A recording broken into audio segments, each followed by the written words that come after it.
Today's likely her last appearance before this committee as she's transitioning to her new position of President of the University of Texas, El Paso. And I spent about 20 years of my life down there, so I know what you're in for. And we'll miss you dearly. Your service has been to our country has been commendable. And first serving as the United States Air Force from '82 on, and as Congresswoman from 98 to 2009, and culminating as the 24th Secretary of the Air Force. We appreciate all of your service. We will miss you.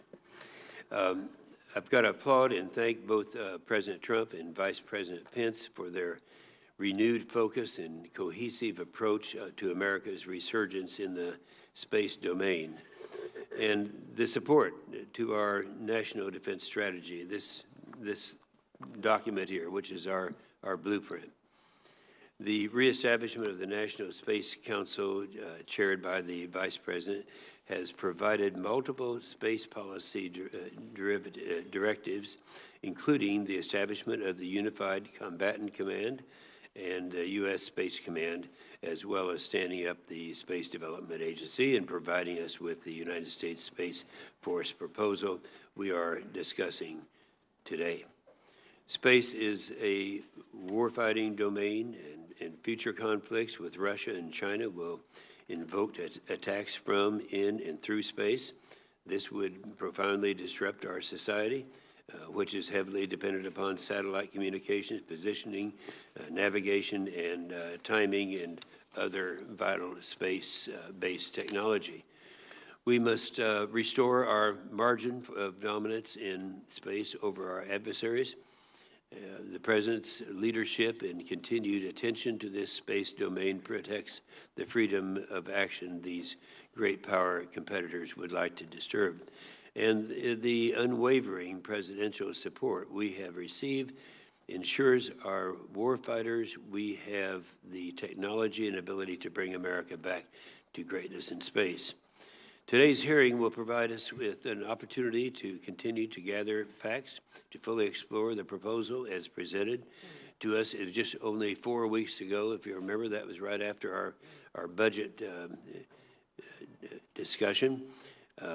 In talking with members of the committee and their MLAs, we're all open-minded on the plan, but are wrestling with different aspects of it. And this is one of those rare times when we're having a hearing where people haven't already made up their minds. So we look forward to that. When we first heard about the proposal, I asked two simple questions. What will the organization fix, and how much will it cost? Now, I was going to say I have yet to get satisfactory answers on either one of these, but you have already talked about this come out of the administration, that this is going to be a $2 billion program. So for my purposes, I'm going to assume that's right, but I'm still waiting for the answer for the other question.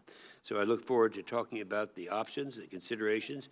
Another option could be making the National Reconnaissance Office, the NRO, the Space Office. I consider that would be a viable alternative. We'll be discussing these alternatives in the time to come. Since Senator Reid and I have concluded that since this is such a high visibility and there's so much interest in this, we're going to have, instead of 5-minute rounds, we're going to have 6-minute rounds, and we look forward to dealing with with our committee members. Senator Reid. Well, thank you very much, Mr. Chairman, for holding this hearing to discuss the Department's proposal to establish a United States Space Force. Again, I think the timing is appropriate. The administration understands the different challenging demands in space that have evolved very quickly over the last few years, and their proposal gives us something to work with, and I thank them for that.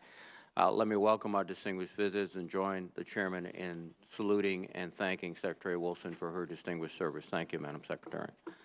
All of us would agree that space is essential to the security and progress of the United States. It is a critical component of almost every aspect of everyday life, from communications, financial transactions, and navigation to the weather. For decades, the United States enjoyed unfettered access to space. However, as near-peer competitors increase their space presence, space is becoming contested. Eventually, it could be a warfighting domain, and we must prepare accordingly. The question is how. There are legitimate concerns that the Department of Defense is not effectively organized to address the threats posed by our near-peer adversaries in space. Congress has grappled with how to address these concerns. In fact, in 2017, we debated a House proposal on whether or not to create a Space Corps. Ultimately, due to strong opposition in the Senate and questions from senior officials within the Department of Defense, Congress did not create a Space Corps. But we did strengthen the space cadre and space acquisition authorities within the Air Force, and specifically within the Air Force Space Command. Last year, Congress took an additional step and created a sub-unified command for space reporting to the U.S. Strategic Command. This year, the administration has proposed to establish the U.S. Space Force as a new military service within the Air Force, responsible for organizing, training, and equipping all forces who will fight in the space domain. The proposal is essentially the same House proposal we debated in 2017. I fully agree that the threat is real and that changes need to be made to better address the threat. However, creating a new branch of the armed forces for the first time in 70 years is not a decision Congress should make lightly. Such a major reorganization will have long-lasting consequences, both intended and unintended, for how our forces will fight the decades into the future. While the Department's proposal appears comprehensive, there are areas where I have questions and concerns that I hope we can discuss during today's hearing.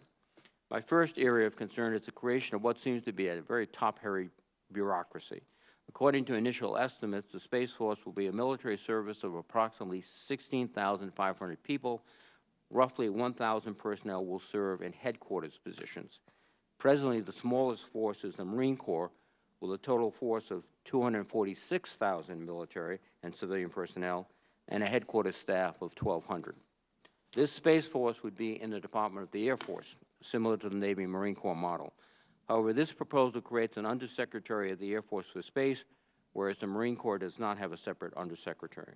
The proposal also creates two new four-star general officers in Space Force, one for Chief of Staff and the other for the Vice Chief of Staff of the Space Force.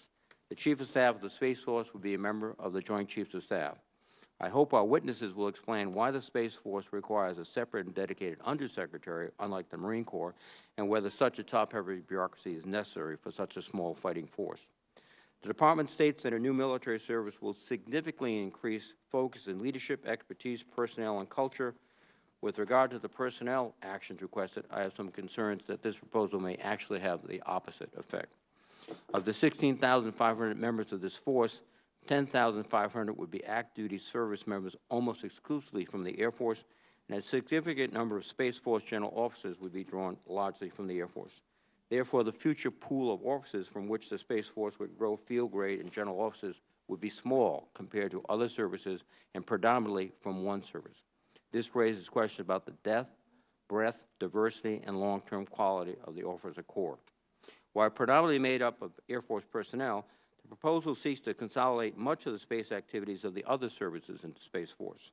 The Department is specifically requesting authority for the Secretary of Defense to transfer military and civilian personnel both voluntarily and involuntarily, and their associated budgets and billets to the Space Force. While it is possible all these transfers could be done voluntarily, I believe that scenario is highly unlikely. The connection a service member has to their individual military branch is often deeply rooted and a part of their identity. Furthermore, the Department has not yet decided on what role the Guard and Reserve will play in this new service. This proposal would authorize a new civilian personnel system exclusive to the Space Force that would be exempted from the statutory rules and protections applicable to most other federal employees, including anti-discrimination laws and whistleblower protections. Most notably, the proposal would create a statutory exemption from collective bargaining rights for this workforce and would authorize the Department to involuntarily transfer civilian employees, stripping them of their collective bargaining rights in the process. The Department's initial cost estimate for Space Force in FY20 is $72 million. However, the Department has provided only notional budget numbers for out-of-year budgets, with an estimate the Space Force will require approximately $1.6 billion over the FYDP based on a flat $500 million recurring cost for personnel. It is highly unlikely that the bureaucracy of the Space Force will remain flat over time. I think providing DoD with wide legislative authority to create a new bureaucracy without more robust budget details is risky. On a final point, the National Reconnaissance Office is responsible for our nation's intelligence collection in space. It is a joint organization between DoD and the intelligence community. Clearly, it will play a critical role in space as a warfighting domain, yet it is not yet part of this proposal in any way. I understand there are difficult issues to address in both the administration and Congress on any changes to the status quo, but I'm interested why this obvious seam in the organization of space was not addressed, and I'm interested in hearing from the witnesses on this issue. Again, the threats we face in space are real and clear. They require action. I commend the administration and the department for taking such action, and we will consider this issue very, very carefully. Thank you, Mr. Chairman. Thank you. Thank you, Senator Reed. Well, we have 4 witnesses. All 4 will have opening statements, and we'll ask you to try to keep your opening statement down around 5 minutes, because we have a lot of members here, and we're going to have 6-minute rounds, so it's going to take a while. So we'll start with you, General Dunford. You're recognized. Chairman Inhofe, Ranking Member Reed, distinguished members of the committee, thanks for the opportunity to join Secretary Shanahan, Secretary Wilson, and General Hyten here today. Last month, I testified before you that China and Russia have developed capabilities to contest our ability to operate across all domains.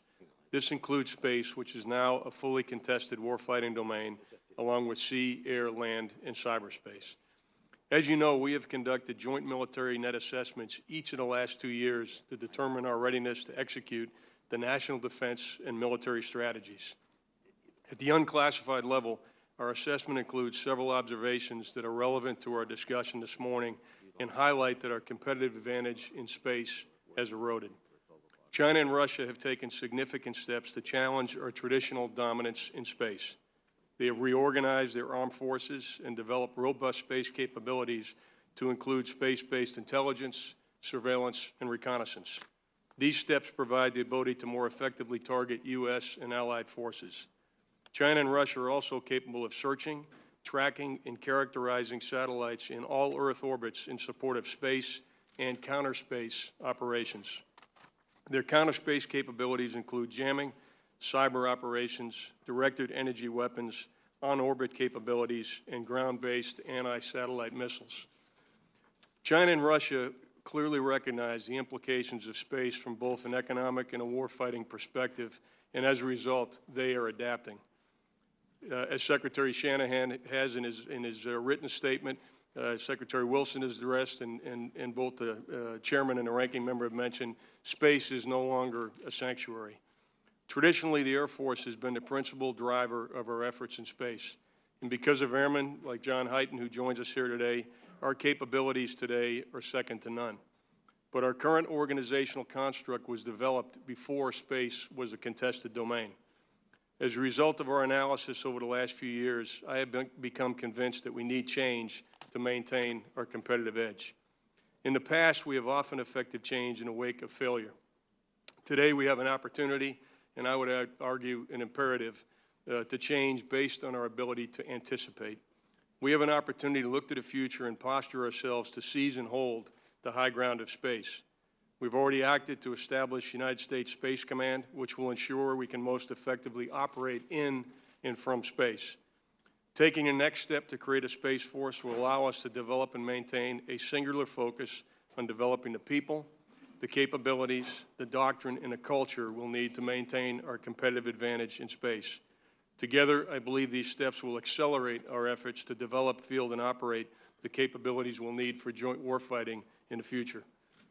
Thank you, Chairman, and I look forward to taking questions. Thank you, General. Secretary Shanahan. Great. Chairman Inhofe, Ranking Member Reed, members of the committee, thank you for this opportunity to testify in support of the Department of Defense's U.S. Space Force proposal. Before we begin, let me pay my respects to the families of the U.S. Marines we lost this week in Afghanistan.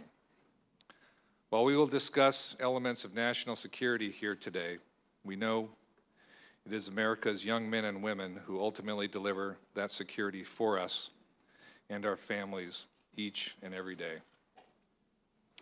Let me open my comments on the Space Force by expressing my admiration for our U.S. Air Force.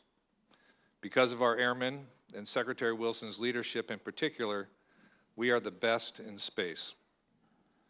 This proposal is about maintaining the margin of dominance they have given us and accelerating the capabilities we need in this increasingly competitive domain.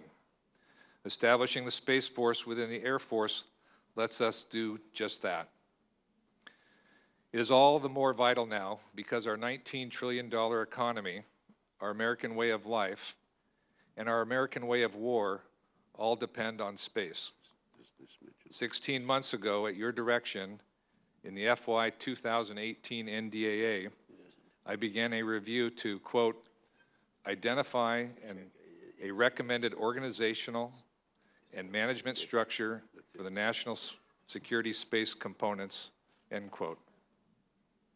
We are here to respond to that direction, to address the problems Congress, multiple bipartisan commissions, the GAO, and others have all characterized. DoD's space efforts are disaggregated, resulting in a slow, bureaucratic approach. Today, DoD has 5 Senate-confirmed officials who are responsible for more than 10 organizations developing bespoke space capabilities in a very federated fashion, failing to integrate across DoD and to capture the cost synergies of standards. The current approach has served its purpose. We are at an inflection point. Threats are increasing, and the importance of and the opportunities in space are growing. Both China and Russia have weaponized space with the intent to hold American capabilities at risk. Every member of this committee has access to the classified threat picture, but the bottom line is the next major conflict may be won or lost in space. At the same time, an explosion in commercial space innovation is adding thousands of satellites and a new range of capabilities, unlocking $1 trillion in economic opportunity. There is widespread agreement the status quo is not sufficient. Change is required to stay ahead. Approached correctly, this is an opportunity for a generational improvement. Future space capabilities should be system engineered from the start to include launch, commercial innovation, the network, the satellite, the ground segment, user equipment, and cybersecurity. Our military is organized around physical domains, Army on land, Navy on sea, Air Force in the air. Given the significant change confronting us, we now need a military service dedicated to space. Instead of coordinating across more than 10 organizations, we will consolidate and concentrate into the Space Force so that we have clear lines of accountability and responsibility. 2 elements of the Space Force, organized, train, and equip mission, are worth elaborating on. First, today's space personnel go through a professional military education system focused on air, land, or sea. Space is an add-on. The Space Force will build a professional development system that recruits technical talent, educating our people in space from the beginning to produce the quantity and quality of leaders we need. Second, organizing and equipping includes force design and force development. This means understanding the domain, the technology, and warfare deeply enough to design and deliver future capabilities, ensuring space power today and in the future. The Space Force has 2 related components. First, a unified combatant command for space with a full-time commander focused on space operations. Second, the Space Development Agency will develop and deliver the next generation of space-based communications and Earth observation, while existing organizations continue current efforts. The status quo is not sufficient. We need to outpace threats in space, not simply keep up with them. Because our current system isn't organized to move fast enough, the Space Force will consolidate, elevate, and focus our efforts for results. Our partnership with Congress is critical. Our proposal responds to your FY 18 NDAA direction, and we stand ready to work with you and resolve any questions or details. We ask your support in making the strategic initiative to establish the U.S. Space Force in FY 2020 NDAA. America has enduring interests in space, and just as the U.S. Navy ensures freedom of navigation of the seas, America's Space Force must now ensure the freedom to navigate the stars. Thank you, and I look forward to our discussion. Thank you, Mr. Secretary. Secretary Wilson. Thank you, Mr. Chairman, and thank you and Ranking Member Reed and this committee for this hearing and for your service. I would just highlight a couple of points very briefly in addition to what's already been said. The United States is the best in the world at space, and our adversaries know it. And they are seeking to develop the capability to deny us the use of space in crisis or in war. Our responsibility is to make sure that doesn't happen. Second, I would say that it is absolutely imperative that we change the system of acquisition that is modeled more for the Cold War. We have to buy things faster and smarter. The authorities that you have given to the Air Force and to the other services and to the Department of Defense over the last 3 years are in the midst of being implemented, and we are stripping time out of programs and increasing the performance of those programs. In respect to that, the on-time budget this year was absolutely critical. And the fiscal year 20 budget proposal will be the third consecutive year of double-digit percentage increases proposed by the President and, I hope, supported by the Congress. The third thing I would say is that the Air Force has stood up a planning cell underneath the Air Force that includes all of the services and the relevant Defense Department agencies to do the detailed planning necessary so that within 90 days of legislation, we would stand up the initial element of a Space Force. That planning cell is led by a 2-star general and, as I mentioned, includes all members of the different services. We want to be able to move out smartly when legislation is passed. Thank you, Mr. Chairman. I look forward to answering your questions. Thank you, Madam Secretary. General Hyten. Thank you very much, Chairman Inhofe, Ranking Member Reed, distinguished committee members. It is an honor to be here today and a continuing privilege to represent the 162,000 Americans accomplishing the mission of U.S. Strategic Command. I want to begin by thanking the committee for rightly approaching space as a warfighting challenge, and I very much appreciate the President weighing in and confirming space as a warfighting domain. Now we have to make sure we're ready for that challenge. STRATCOM is a global warfighting command. Success in all our missions require us to maintain freedom of operations in space, and today, as the Secretary just said, I sit here fully confident in our nation's superiority in space.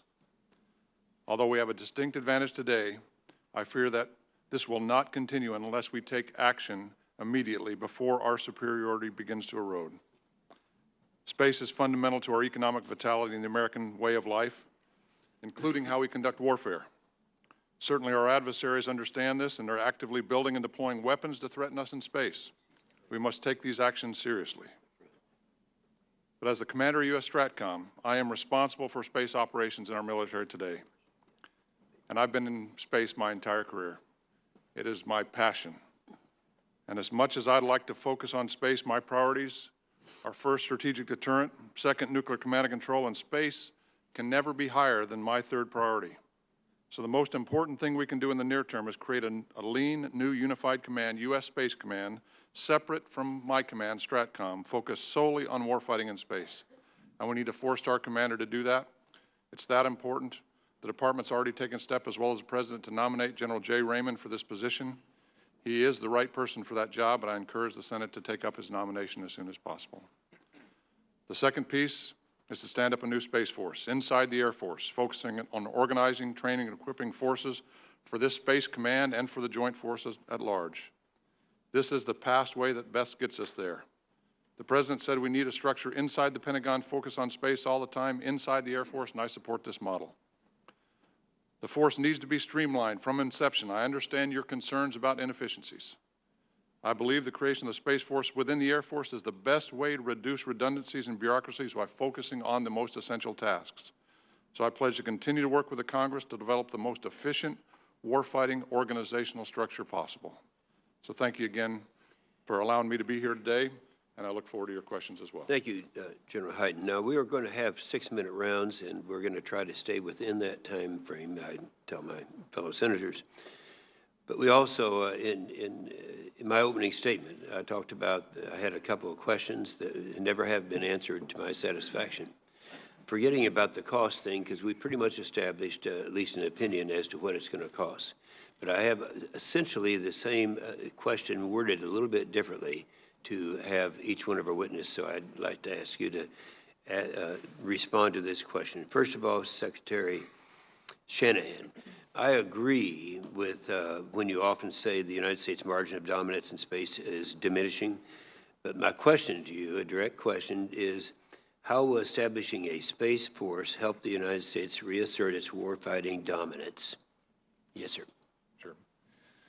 Thank you, Chairman. The fix, I think what you're really speaking to is, how do we expand that margin?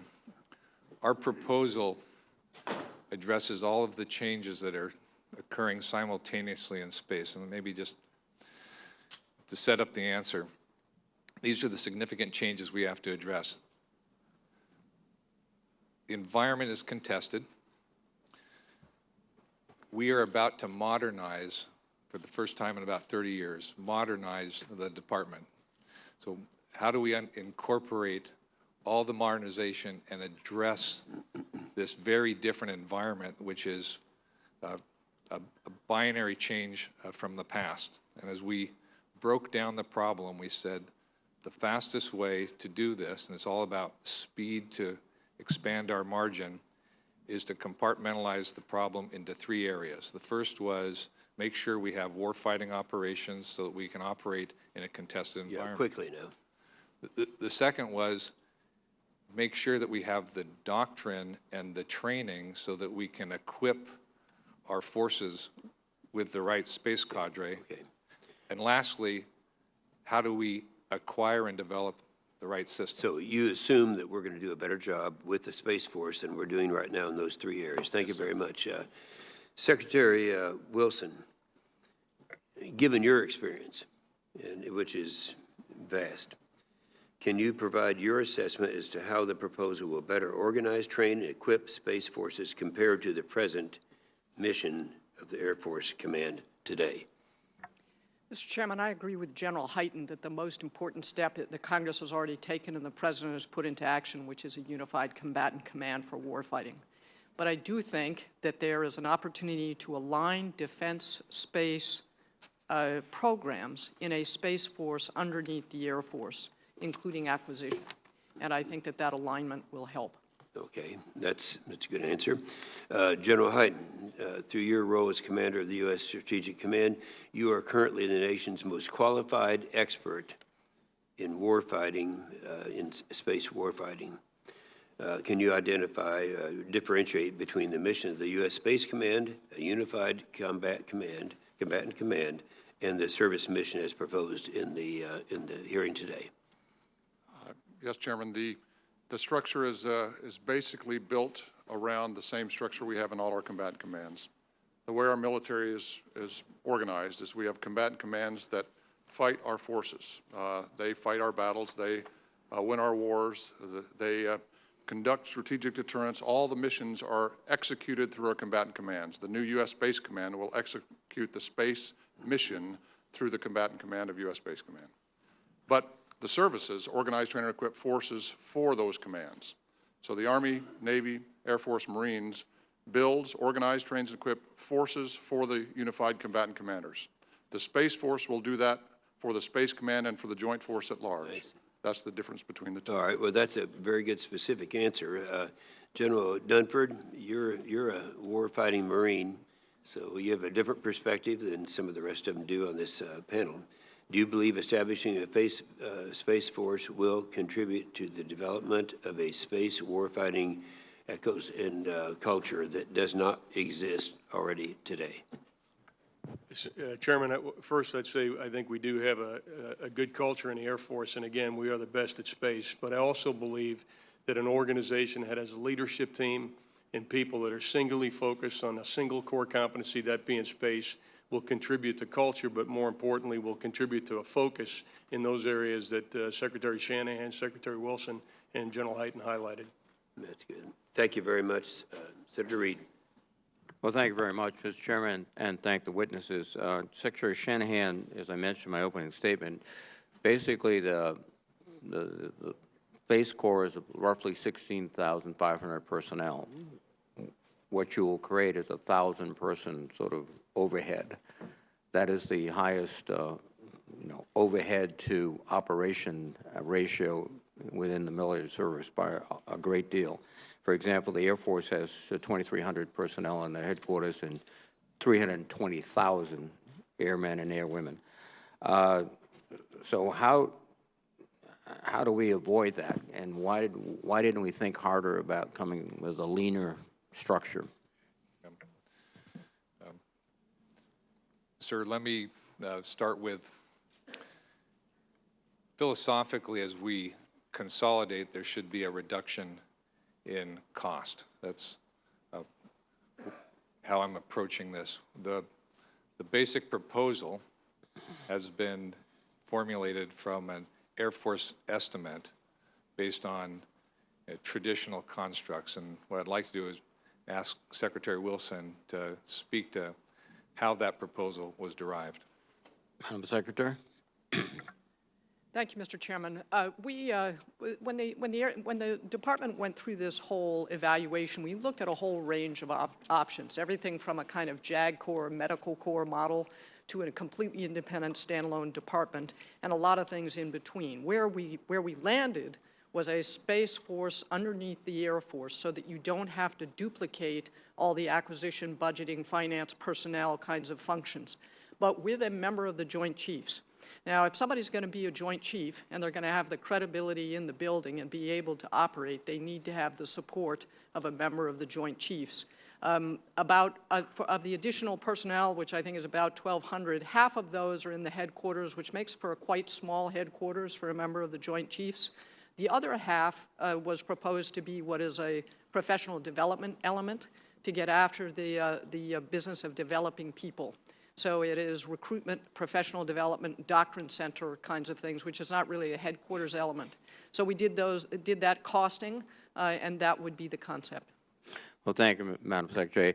And Madam Secretary, your thinking about this this proposal has matured over the last couple of years. In 2017, I think you were raised some opposition to a Space Force, and one of the points you made, which I thought was compelling, was you need a joint warfighting team, and this Space Force would, in your terms, be counterproductive in that respect. It would be not a joint enterprise, but essentially an Air Force enterprise, given the distribution of officers and the fact that it would be placed under the Air Force. I see a value to the jointness in everything we do, and are you concerned that we might lose that this might be more siloed out than a joint enterprise?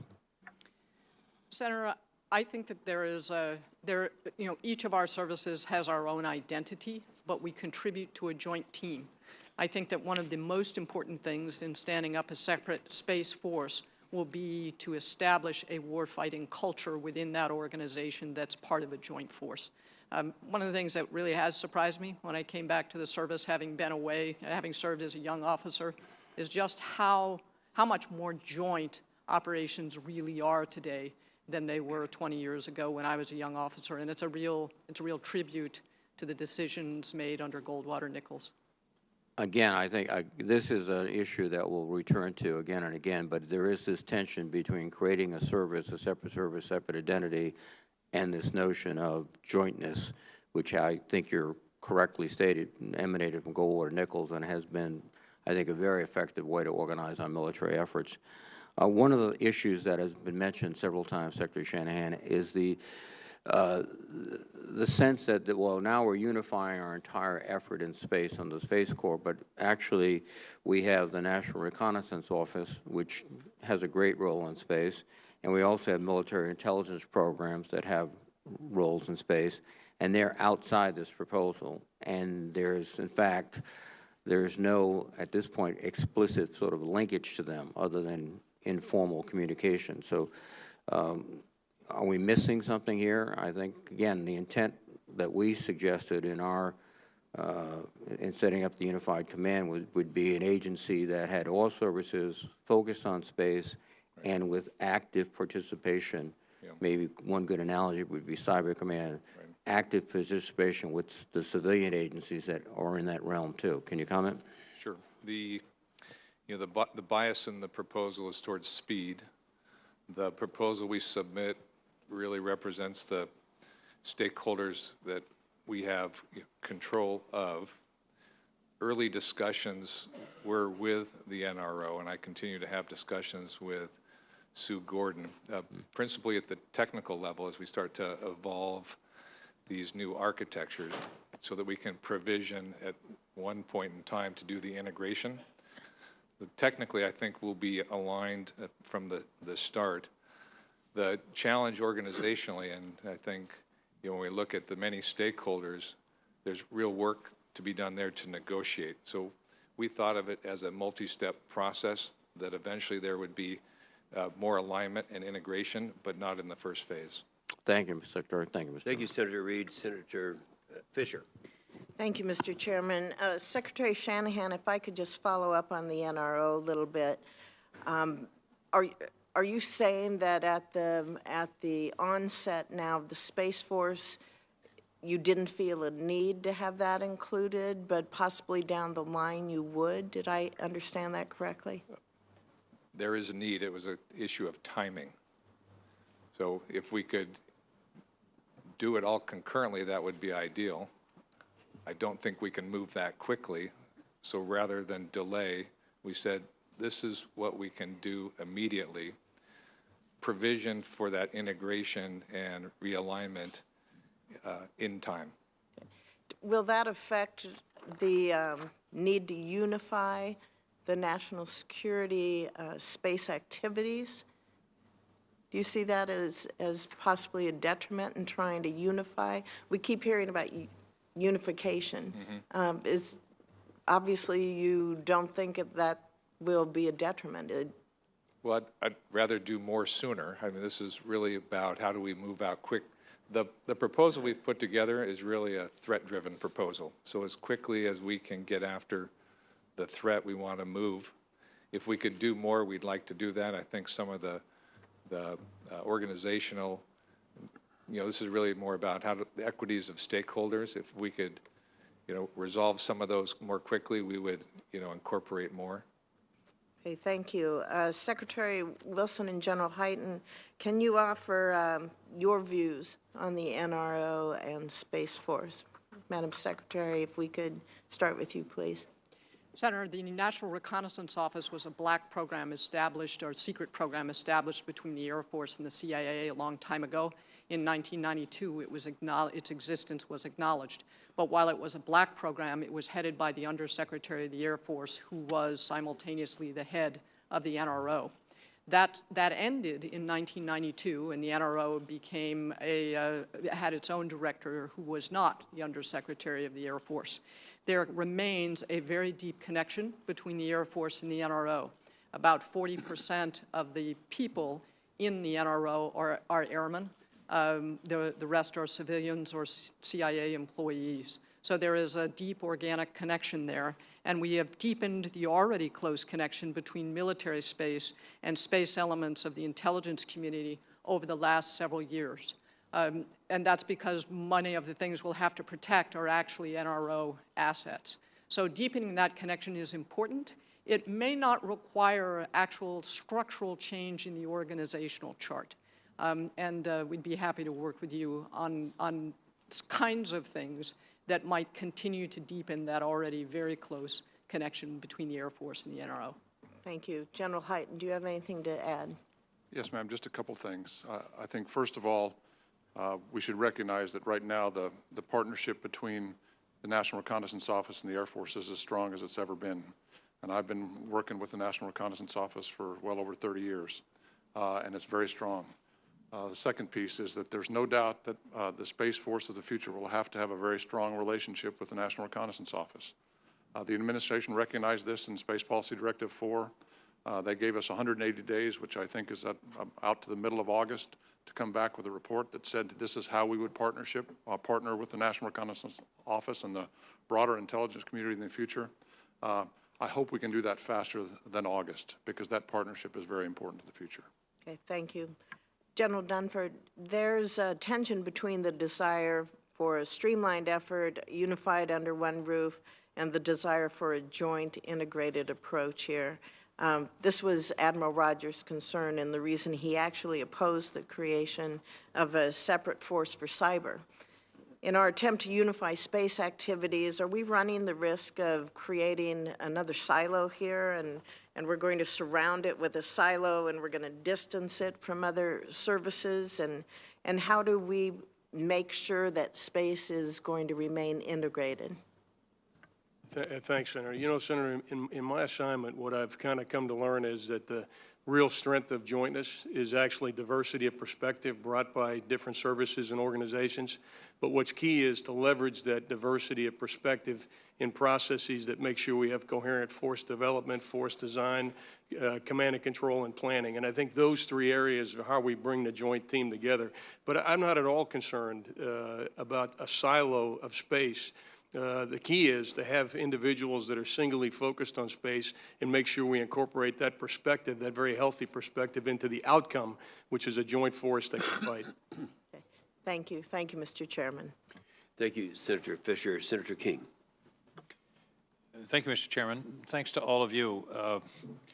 In Maine, there are certain basic principles of life. One is you don't drive on the ice after April 15th. Second is you hate the Yankees. And third is, if it ain't broke, don't fix it. My impression is you all are doing a good job. We are getting the data that we need. We're getting the support from the Air Force. We're working together with the NRO and other agencies.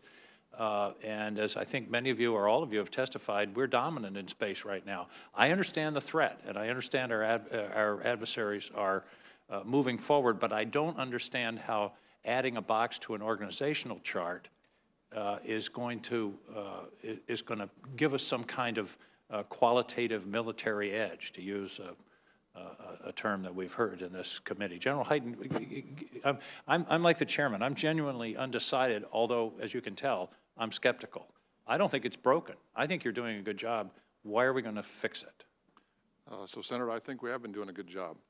But we've been doing a good job in an environment where space has not been contested. What is changing is we have adversaries that are building significant capabilities that can challenge us in space. I understand that, but I don't understand how putting a new box in an organizational chart is going to help us to respond to the new challenge that we face. Well, there's two problems we have to fix. One, we have to have a commander focused on it all the time from an operational perspective. That's the Space Command issue we talked about. And I agree. I think that's the answer, frankly. And the second piece, Senator, is we have to have somebody in the Pentagon that focuses their total attention on space all the time. I've known every chief of staff of the Air Force for the last 20 or 30 years, and they've all carried space effectively into the tank. They've all cared about space. But it is a secondary issue, and as they've cared about space in the tank, the Pentagon has built a structure around them with dozens and dozens of people and organizations that are all in charge of space in many ways. I had one chief of staff tell me, well, I won't share the exact words that he told me, but it was very difficult to walk around the Pentagon and not bump into somebody who said they were in charge of space. So the goal is to put one person in charge of space, a 4-star chief of staff that thought about it every time. I understand that too, but one of the problems with this proposal is it doesn't put one person in charge of space, because we've got NRO, we've got NASA, we've got the private sector, which is very active in space. And by the way, I'm not suggesting that NRO and those other agencies, NGA, should be absorbed into this. That's the last thing I want to propose. But again, if the argument is we need a centralized authority, we don't have it here. And the other piece that I don't understand is we talk about a space force. That implies people. Nobody's going to go up and fight in space. We're not talking about soldiers here. We're talking about acquisition, design, and placement of hardware. And that's an important function, but I just don't understand why this has to be in a particular special box. I think Space Command makes sense. I understand that. But to create a new bureaucracy that's going to cost us $500 million a year, I've got to be convinced that there's some incremental value there. Mr. Secretary, you want to tackle that? I'd love to. Thank you.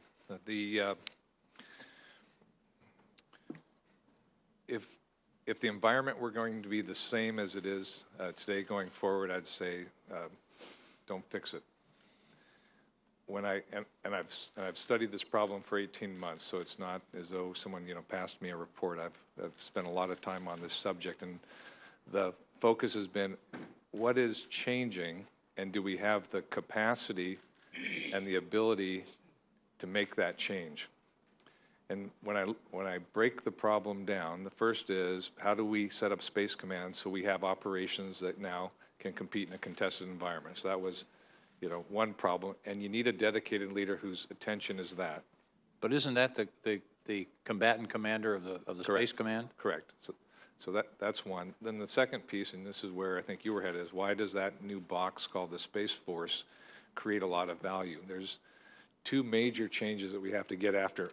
One is, how do we professionalize the generation of this cadre of space specialists? Today, it isn't a formal training and development program, a recruiting program. But again, couldn't that take place in the context of the Space Command? It's a combatant command. It's going to have personnel and mission. It could, and this is what the Space Force is intended: man, train, and equip like the other services. The equipping part is the other major component here. So as we look to modernize across the department, and this is an area where the department has struggled over time, and this is the most significant modernization in 30 years, do we have the bandwidth and capacity, the focus, and the accountability to drive that? And that's what this really gets after, so that when we do modernize, we execute to the schedule, we execute to the budget, but more importantly, we deliver the technical capability at a department whole, not by service. I appreciate that. Thank you. Thank you all. Thank you for your testimony. Thank you, Mr. Chairman. Thank you, Senator King. Senator Cotton. Thank you for your appearance today and for your work on this very important problem. I want to share the sentiments of several members of this committee to say that space is unfortunately now a contested domain, and our enemies are putting weapons in space and they're targeting our assets in space, and that we don't really get a choice to whether we want to fight in space. We only get a choice of whether we want to win or lose in space. I know you've all put a lot of effort into thinking through that problem, as do the members of this committee. I think you'll see it's not really a partisan matter either. But it's a major question, and I think we're all committed to getting it right, not getting it fast. I do want to continue on the line of questioning that Senator King started, and I want to start with your perspective on this, General Hyten, as a combatant commander. You said, rightly so, that space can never be more than your third priority, given your priorities of our nuclear strategic forces. You can imagine a world in which those nuclear strategic forces would have been their own service, where we would have put our missiles and our ballistic missile submarines and our strategic bombers, in addition to our command and control functions, into a separate nuclear forces, if you will. We didn't do that. We have strategic command to do that. Can you explain why we need to put all space assets, space forces into a separate service as opposed to a combatant command? Yes, sir. Thank you, Senator. When you look back at the history of our nuclear forces, the three basic capabilities are the submarine launched ballistic missiles, the intercontinental ballistic missiles, the ICBMs, and the bombers. And if you look at how those systems operate, the submarine clearly operates in the maritime domain. The bombers and the ICBMs operate in the air domain. And so the expertise you need to operate those weapon systems come from the domain expertise you achieve from the Air Force and from the Navy. When you look at the space capabilities that we operate, satellites, rockets to get us into space, the capabilities there require expertise in the space domain. That's the difference between the legacy of Strategic Command, which then took domain-focused capabilities and put it together into one unified command, and a Space Force that will take another domain capability together and put it into another unified command. Those capabilities, though, I mean, to me, they do seem pretty Air Force-centric. They don't, I mean, I understand, and I see General Dunford looking at me, that the Marine Corps and the Army uses space assets a lot to fight. It's critical to our way of fighting. But, unless, as Senator King said, we're going to have a large number of actual soldiers in space fighting, and they need a different set of skills. This is primarily going to be about technology and acquisitions and so forth. So I think what a lot of us on the committee are trying to figure out is what's the incremental advantage of having a separate Space Force like the Marine Corps is to the Navy within the Air Force, as opposed to, say, the Air Force having the training and equipping function that the five services have for combatant command like yours, for the geographical commands and, you know, the Central Command or European Command or so forth. Secretary Wilson, that may be a question for you to take. Thank you, Senator. I would just add one thing to what General Hyten mentioned, which is the importance of the development of space professionals. And I think that that's an important thing for the committee to consider, particularly the potential advantage of separating out promotions for Space Force members, and particularly Space Force operators, that would be a benefit, to be able to promote to need, rather than just take the chance that you will get the right numbers of people. That's particularly important for small career fields.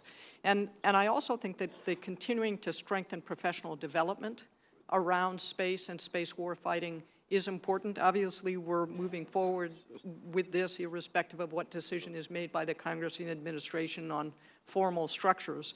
But the shift to warfighting, things like we've established the Schriever Scholars this year, which is a specific area of professional military education on space, opening undergraduate space training to allies, going to 4 months on the floor operating systems to 4 months of training in combat operations for our space operators. So that shift of a culture to warfighting and professional development is actually, it's an important element for your consideration. Secretary Shanahan, I see you reaching for your button. You can respond if you'd like. I had one question for General Dunford before the chairman gavels me down, but if you'd like to respond. You know, part of this, and I'm hoping this gets conveyed today, 5 years from now is going to look much different. And I think sometimes we look through the lens of today and we extrapolate going forward, but you know, there's going to be literally an explosion of thousands of satellites. So you think of just the growth in space. You think about this contested environment, and then how quickly we need to be able to adapt commercial innovation, and then you know, the Army's going to modernize their C2 system, the Navy's going to modernize their C2 system. We have all this modernization going on concurrently. So how do we organize ourselves to be able to accomplish this amount of change in an environment that's getting, you know, increasingly dangerous? That's really what we've tried to do here, so we could dedicate the skill and the resources to be able to move quickly instead of bureaucratically trying to organize ourselves across so many different organizations. General Dunford, you look like you're about to push your button. Do you want to? Well, I think the chairman's going to gavel me down. I will say this, though, before my time expires. Bob Gates, who I think is one of the finest secretaries of defense that we've had, wrote in his most recent book, Passion for Leadership, that normally when you face a bureaucratic challenge, moving boxes around is not the right solution. That doesn't mean it's the wrong solution here, but he said that normally what you need is a cultural change from your leadership. Whatever happens in this year's National Defense Authorization Act, I want to commend you, Secretary Shanahan, General Dunford, Secretary Wilson, General Hyten, for the cultural change you've driven inside the department to recognize that we need to significantly increase the level of our capabilities in space, given what we face in Russia and China, because your leadership on this has been very strong. Thank you. Thank you, Senator Cotton. Senator Peters. Thank you, Mr. Chairman, and thank you for all of your testimony today. I just want to concur with what I'm hearing from my colleagues. I don't think there's any disagreement from folks in this committee that space is something that we need to focus a great deal on, that it is now a contested domain in ways that simply didn't exist in the past, and we need to do a better job of coordinating and integrating space into our overall defense strategy. But I think our question is that this approach that we're looking at is just going to add a whole lot more cost. At a time when the Department of Defense needs to be a whole lot more nimble, has to be a whole lot more innovative, and has to be able to do more with less, because we can't just keep throwing money after dollars when there's so many other needs that we have in our economy here. That I would like to have folks coming to the committee saying, we can do this and we can do it more efficiently and we can have more lethality and we'll be able to defend American interest and do it in a cost-effective way. And I'm not hearing that. And Secretary Wilson, I'm going to, I hate doing this, but I think it's important because I think you said this best of anyone. In 2017, after a meeting with the Senate Appropriations Subcommittee talking about the Space Force, you said, quote, "The Pentagon is complicated enough. This will make it more complex. add more boxes to the organization chart, and cost more money. If I had more money, I would put it into lethality, not bureaucracy. Secretary Wilson, I think that's profound. I agree. The Air Force Chief of Staff went a step further and stated, quote, "If you're saying the word separate and space in the same sentence, I would offer you're moving in the wrong direction. That's why the Secretary and I are focused on how we integrate space. Every mission that we perform in the U.S. military is dependent on space. Now is not the time to build seams and segregate and separate. It's time to integrate." And I couldn't agree more with those statements. I haven't heard any kind of refuting those very strong statements. And if I think about the growth of bureaucracy, all we have to do is look at the past of agencies. And inevitably, folks come and say, we're going to do this efficiently, and it's going to be different this time.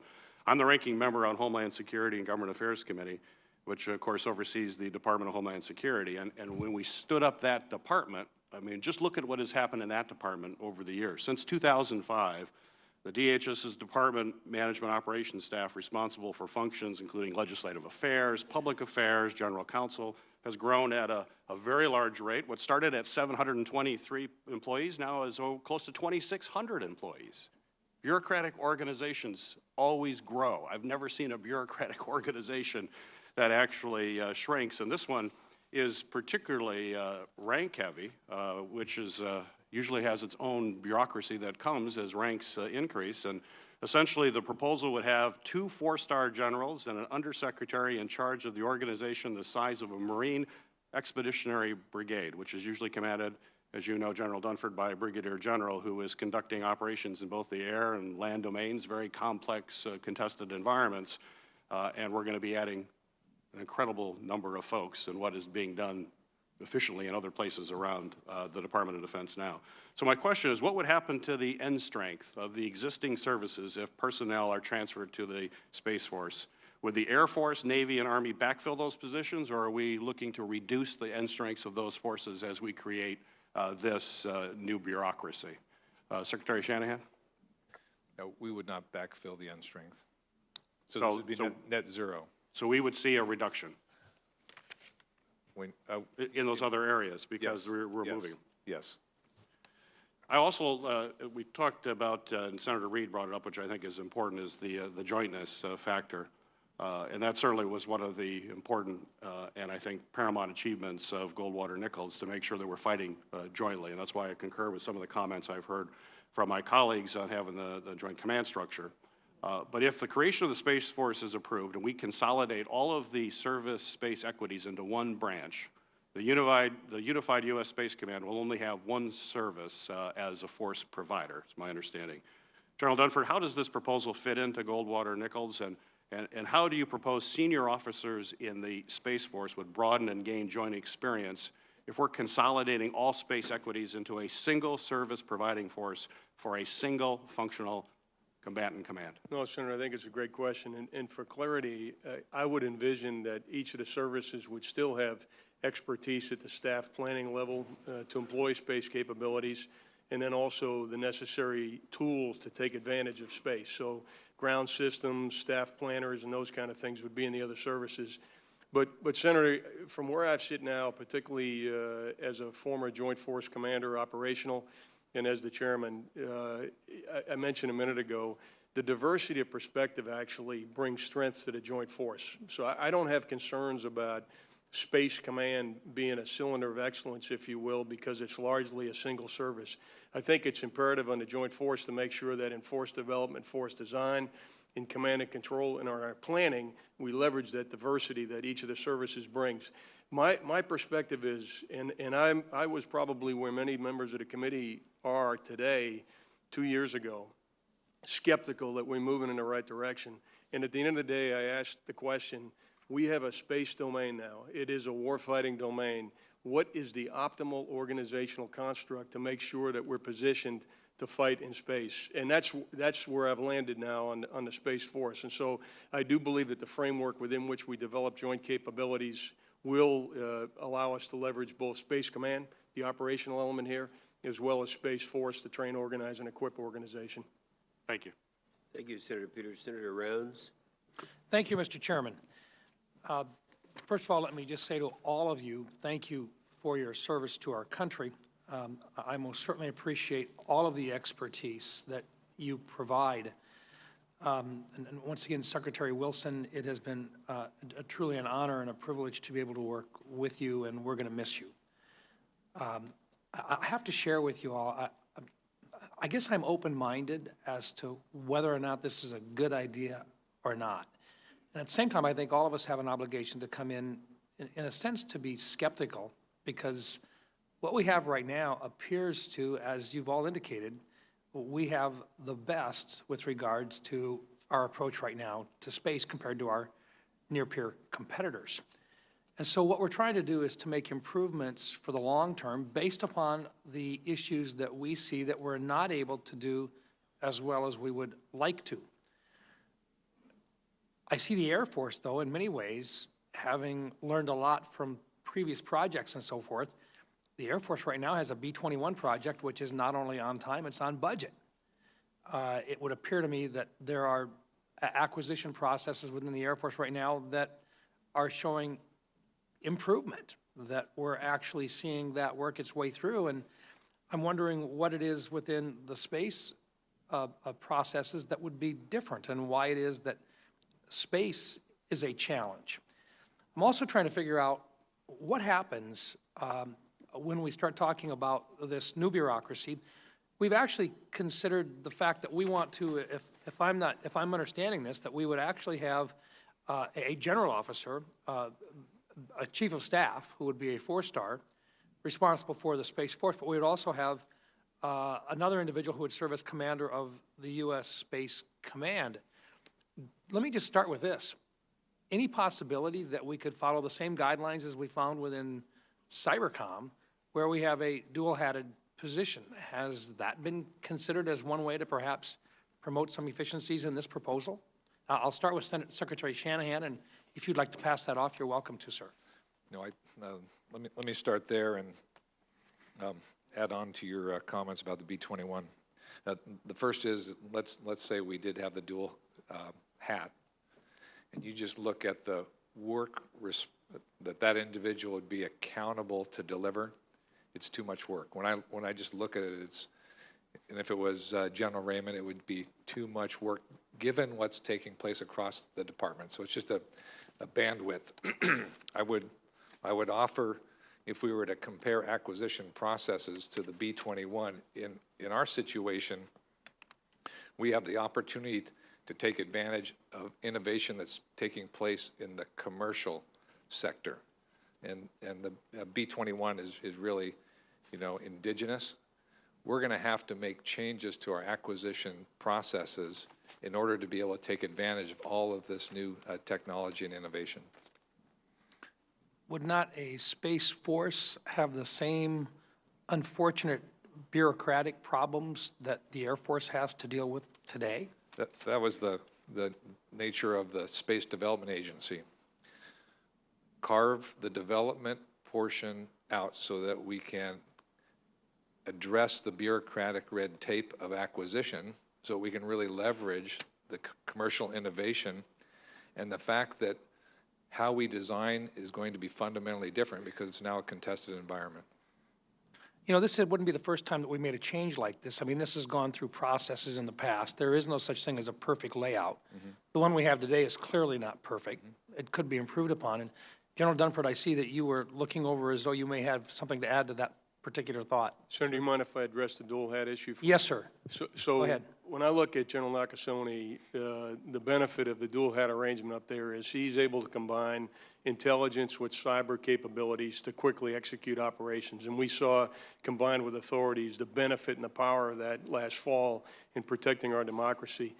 In the case of Space Command and Space Force, Space Command will be singularly focused on integrating a joint force for operations, so integrating capabilities and integrating across capabilities to conduct operations.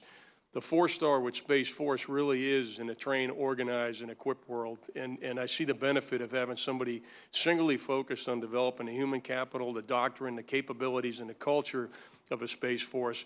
But that same individual, I don't believe, can also be the one we count on day to day to conduct operations.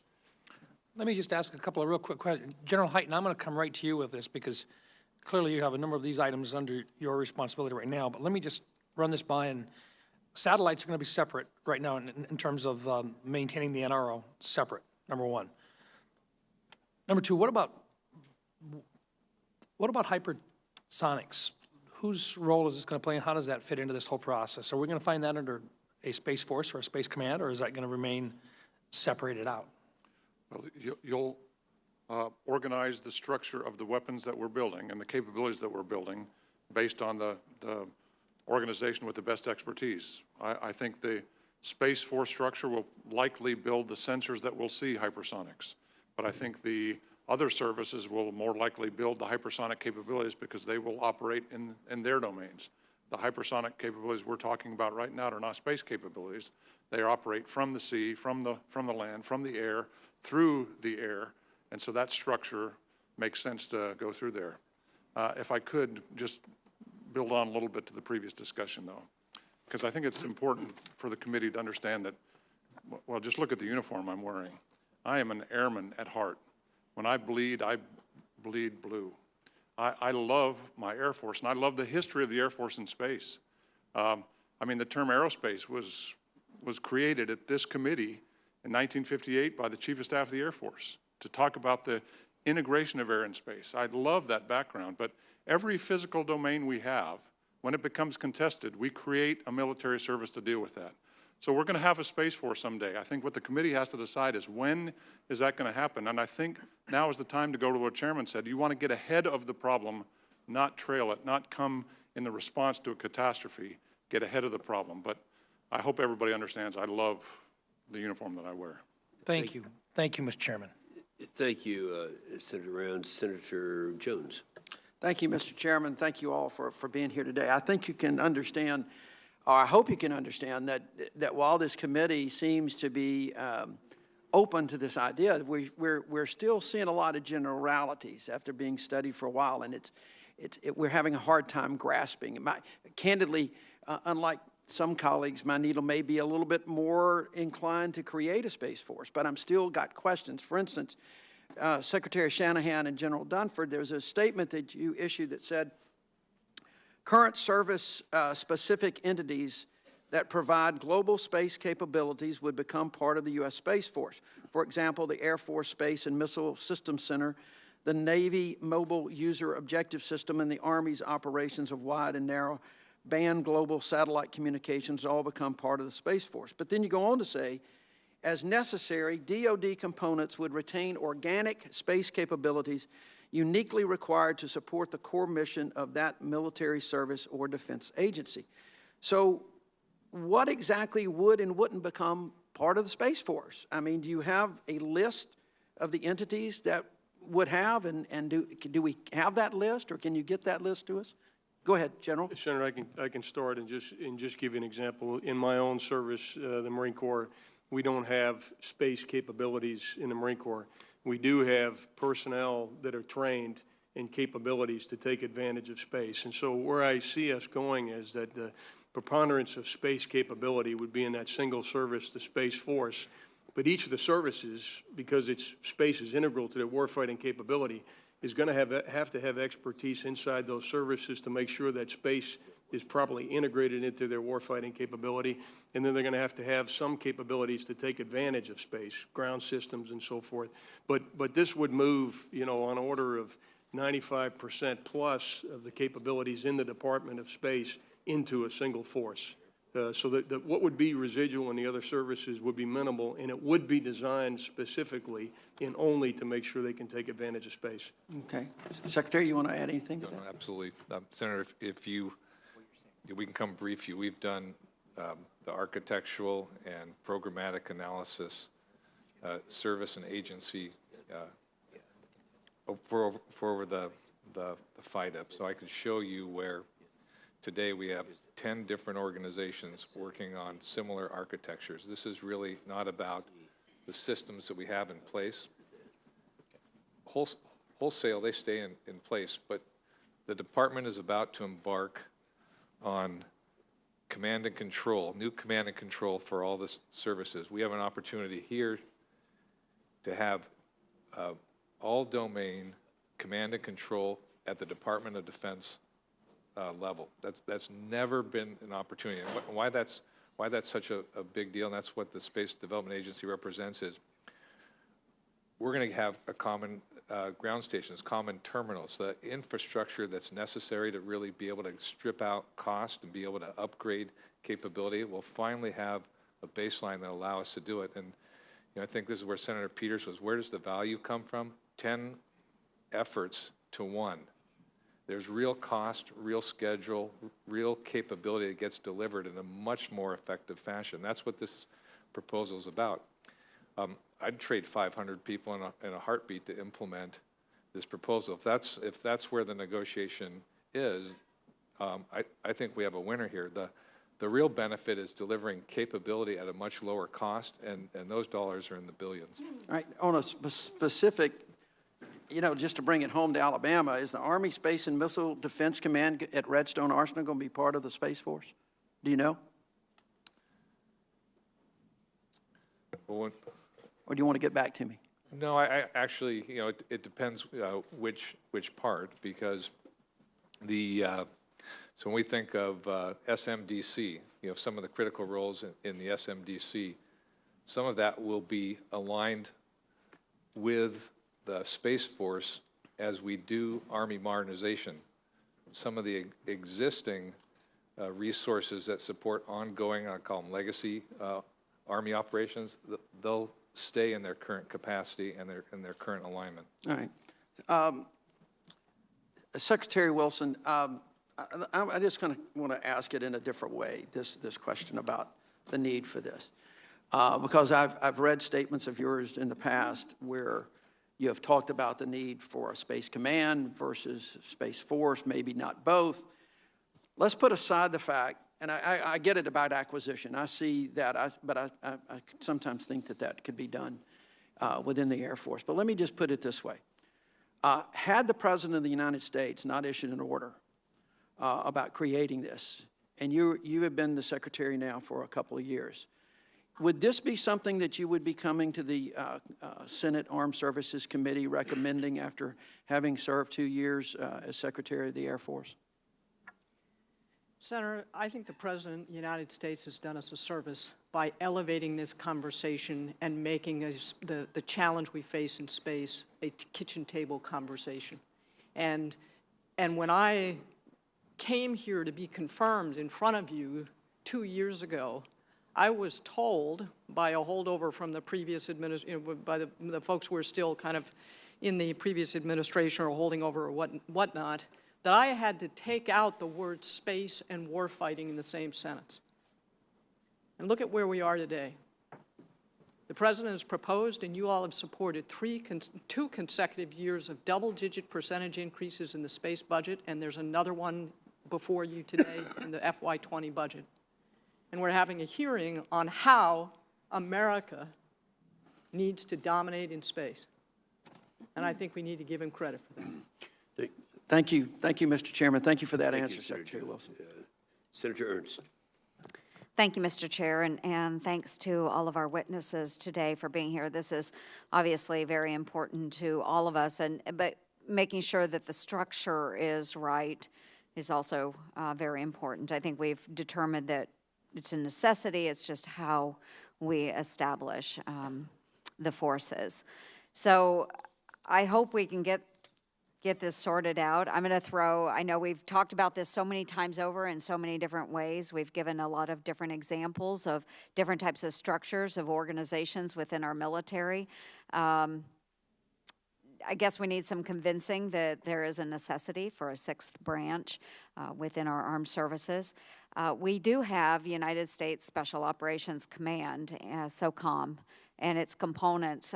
They were stood up to organize, train, and equip our nation's special operators, and they were established to address a gap in our warfighting construct without standing up a separate branch of service. So with that, we have Naval Special Warfare, we have MARSOC, we have USASOC, and we've got AVSOC. All of our branches represented within SOCOM. So why is that not a great example then of what we could do for a Space Command instead of a Space Force. Could somebody address that? I'd be happy to do that. Let me just start with, in my previous life, I did weapon system development for SOCOM, and I've done weapon systems development for space, and then also the Missile Defense Agency. So a full spectrum of different classes of engineering and different levels of complexity. The SOCOM model is very much different than what we're proposing, and that's what you're recognizing. In the SOCOM model, the very advanced engineering is actually done by the service. And in this model, it would be the same. So the advanced capability would be done by the Space Force. So there's similarity. The actual research and development that's done by SOCOM today, so today if we just looked at the budget, is about $600 million. If we look at what's in the Air Force today, it's about 11. I'm thinking it's 11 billion in acquisitions, about 8 billion in RDT&E. It's a different scale, and the complexity of the engineering and the complication is just a different class. So I would just argue it's different missions and different scales, and I think it would be much more difficult to manage in that environment given the amount of acquisition we're going to do as a department going forward. I understand the acquisition challenges. I would say that right now as well, we also have challenges with personnel simply to move into a Space Force and what those requirements might be. And Secretary, I know we had spoken just several weeks ago about maybe some of the challenges, because anytime we do stand up, even if it's a brand new unit just somewhere, you know, whether it's a company or a battalion, I mean, you're trying to field new positions. And could you address for me the challenges with pulling a lot of talent, primarily from our Air Force, but also from some of our other service branches, and the implications of what that might do to hollow out some of the other forces with that talent, and just some of the challenges we'll face in filling some of those top-heavy slots? Secretary, can you address that maybe? Senator, with respect to the people, I think the part of this has to do with at what time scale. How do we develop our people? And then how do we gradually promote them and get them ready to take on positions of responsibility? I think you've identified one of the issues that will be one of the hard parts we're dealing with in the working group, the task force that's been set up under a two-star general to look at how do we make sure we have the right expertise, and on what time scale could that Space Force grow into a fully robust support for a member of the Joint Chiefs. So as we're looking, and again, understanding that these are decisions that will be made along the way, but what kind of timeline will it take to fully establish a Space Force rather than a Space Command? Senator, the concept that is in the draft working group paper that was finished by the end of March and is currently being refined is that within 90 days of passage of legislation, we would stand up the cell of a Space Force staff inside the Air Force, and then it will move on to two other phases, one to initial operating capability and then full operating capability. Though each of those phases are conditions-based, but the concept is that it would be fully operational sometime in the window of 2023, 2024 timeframe. Okay, that sounds very fast, actually, to stand up a whole separate branch of service, but it is something that we'll continue to look at as Congress. I appreciate the input that you've all provided here today. Thank you very much.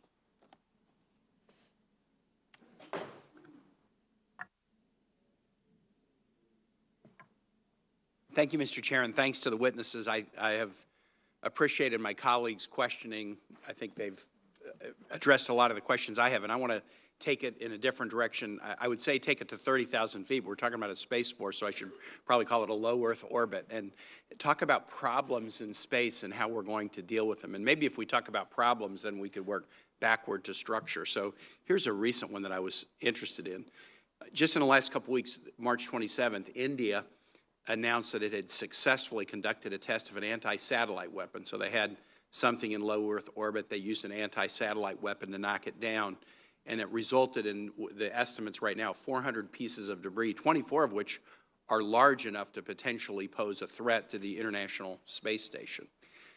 There have been other instances like this. There was a Chinese similar effort in 2007 that led to the cataloged 100,000 pieces of debris, many of which are still observing in debris fields that pose danger to other assets in space.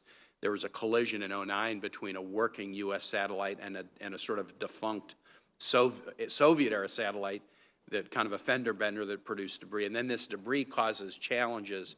If we think that space is going to be more of a traffic jam, more satellites for all kinds of purposes up there, what should we be thinking about as a Senate in this committee or in foreign relations about sort of the rules? What should the rules environment be, and what should we be doing to try to promote rules? India is an ally. We're not talking about an adversary doing something. We're talking about them testing some capacity, but then that creates challenges for all kinds of uses of space. How should we be solving problems like that? General Hyten, you look like you wanted to jump in.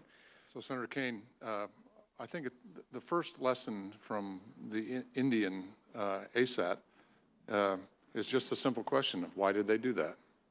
And the answer should be simple, I think, to all the committee looking at it, is that they did that because they're concerned about threats to their nation from space. And therefore, they feel they have to have a capability to defend themselves in space. And can I just interrupt for a second? And I think they have a second concern as well, that there's no rules right now. There may one day be rules, and often when we write rules about this, we benefit those who already have the technology and say, okay, you already have it, we'll establish rules for you, but then we usually establish non-proliferation rules for everybody who doesn't. So if they're concerned about the weaponization of space, they want to be able to get in there first, so that if the rules are created, they're sort of grandfathered in. I think that's part of the issue. Well, the second issue from my perspective is that I've advocated for a long time for the development of some kind of international norms of behavior in space, and where those norms of behavior should begin, from my opinion, is with debris. Because I don't want, as the combatant commander responsible for space today, I don't want more debris. Yeah. But we don't have any international conditions that say that that's not a good thing. And you would think that even our adversaries would have the same concern about the debris effect on their program, so that should be something where there could be some international common ground and ability to find rules of the road. And I think that's how it should be worked, in an international perspective, to start walking down that path to make sure that space can be used for future generations. Because if we keep creating debris in space, eventually we're going to get to the point where it's very difficult to find a place to launch, very difficult to find a place to put a satellite, to operate a satellite without having to maneuver all the time to keep it away from debris. All those kind of things are very complicated, but it has to be worked in an international perspective. And I hope we get there. What is the international forum, or what is the international group that could do something like this? I'll continue, Yeah. Senator Kane.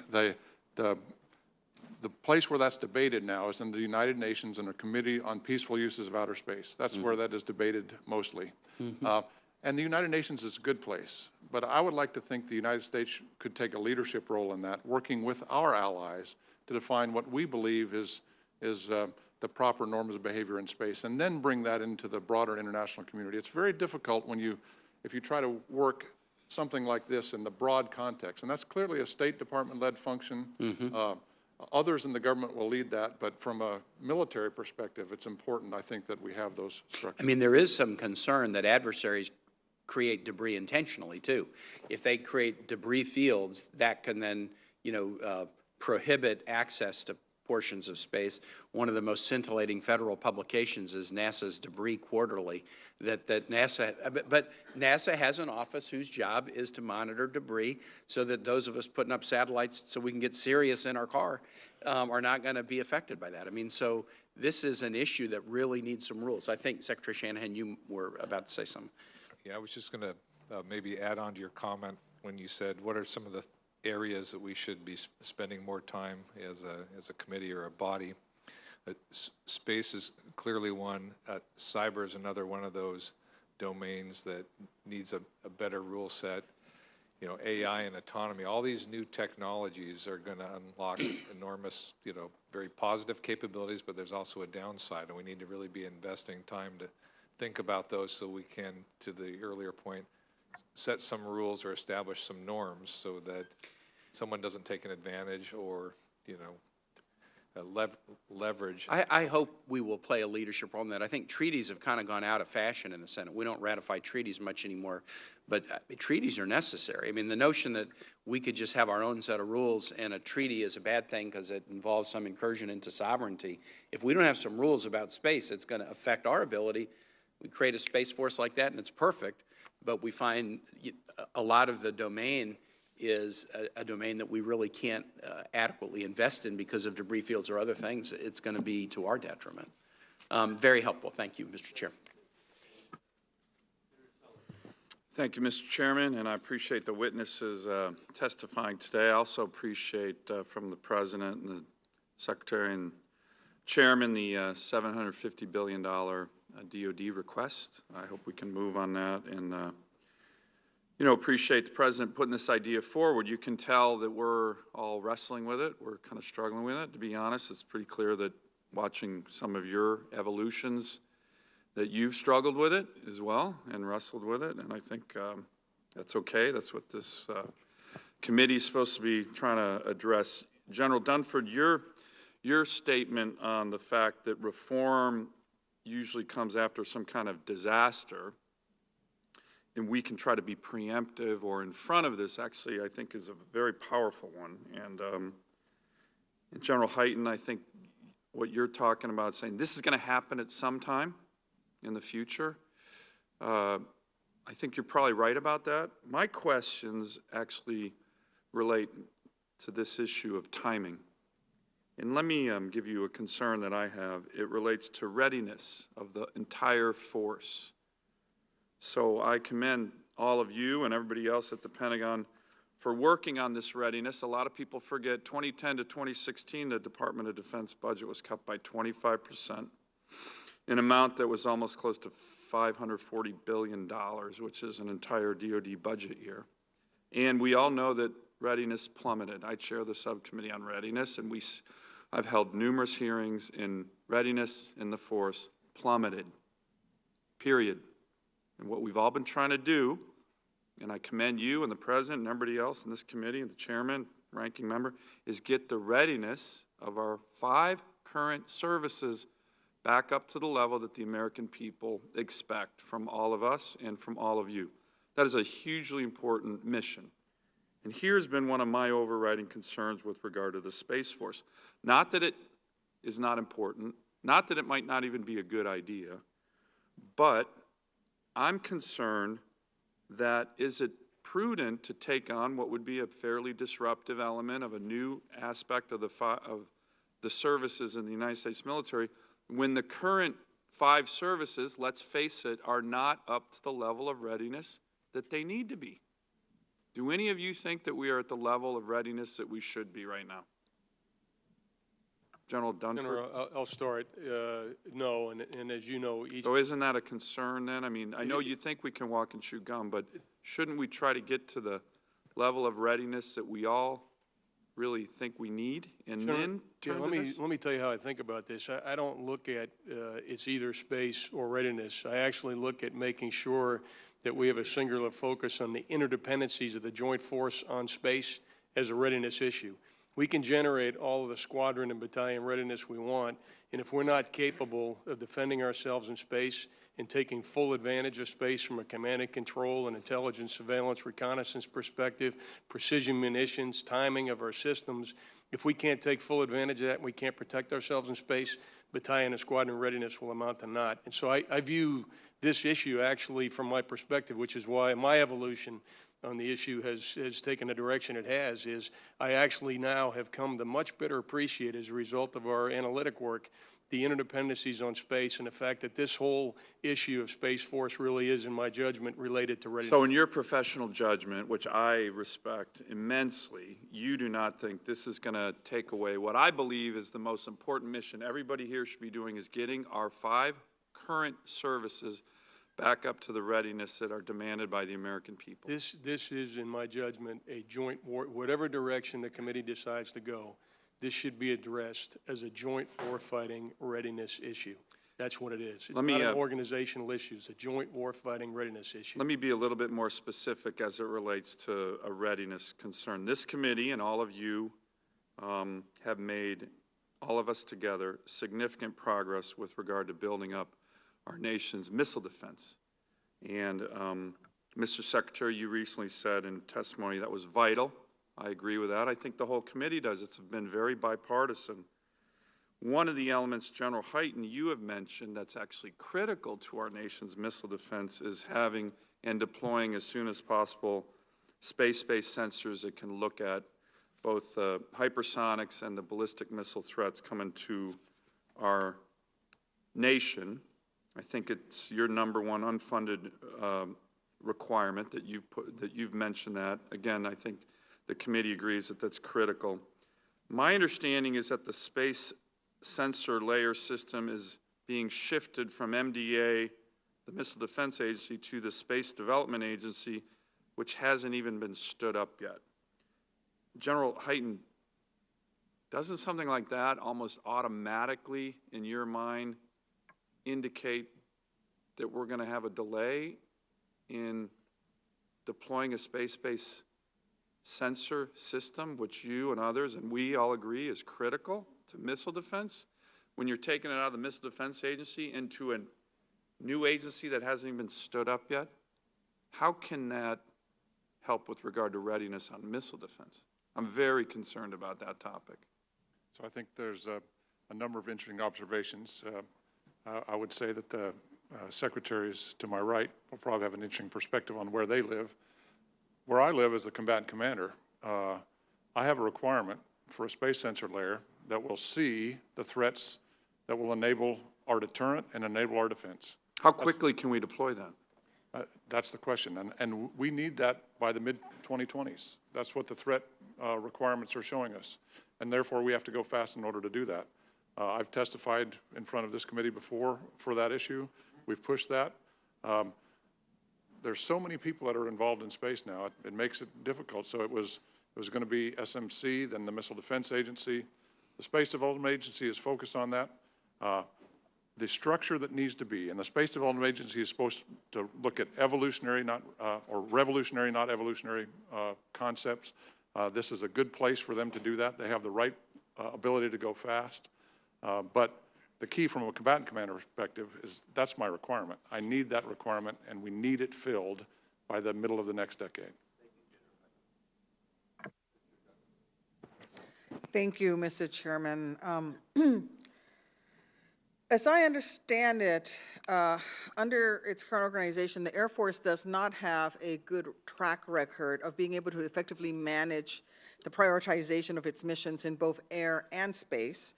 And so space frequently falls to a lower priority or lacks a consistent seat at the table.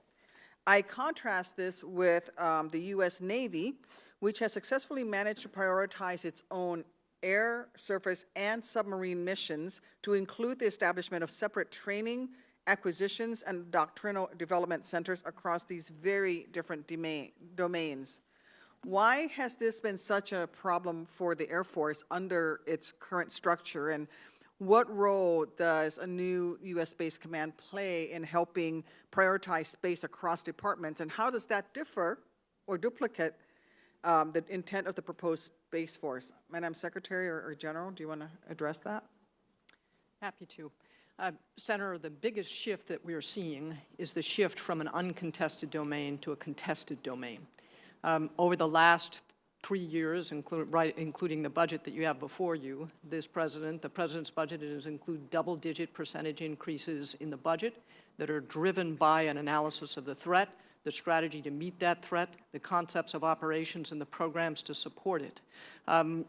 So I think what you're seeing in the difference between what you described with the Navy is that the Navy has been operating in a contested domain for hundreds of years. The Air Force in space has been operating in a contested domain for a much shorter period of time. We have set up the National Space Defense Center. We have schoolhouses and specific focus on space, most of which have been set up in the last decade. So you're seeing in the Air Force that focus. And I would also say that for the missions and the requirements of the combatant commander, the United States Air Force has provided what the combatant commanders needed in an uncontested environment. So, the Air Force built a glass house before the invention of stones. We now have the invention of stones, and as Jay Raymond said just yesterday to a very large audience, he said a year ago that the Air Force was in a 9G turn towards space superiority, and he was wrong.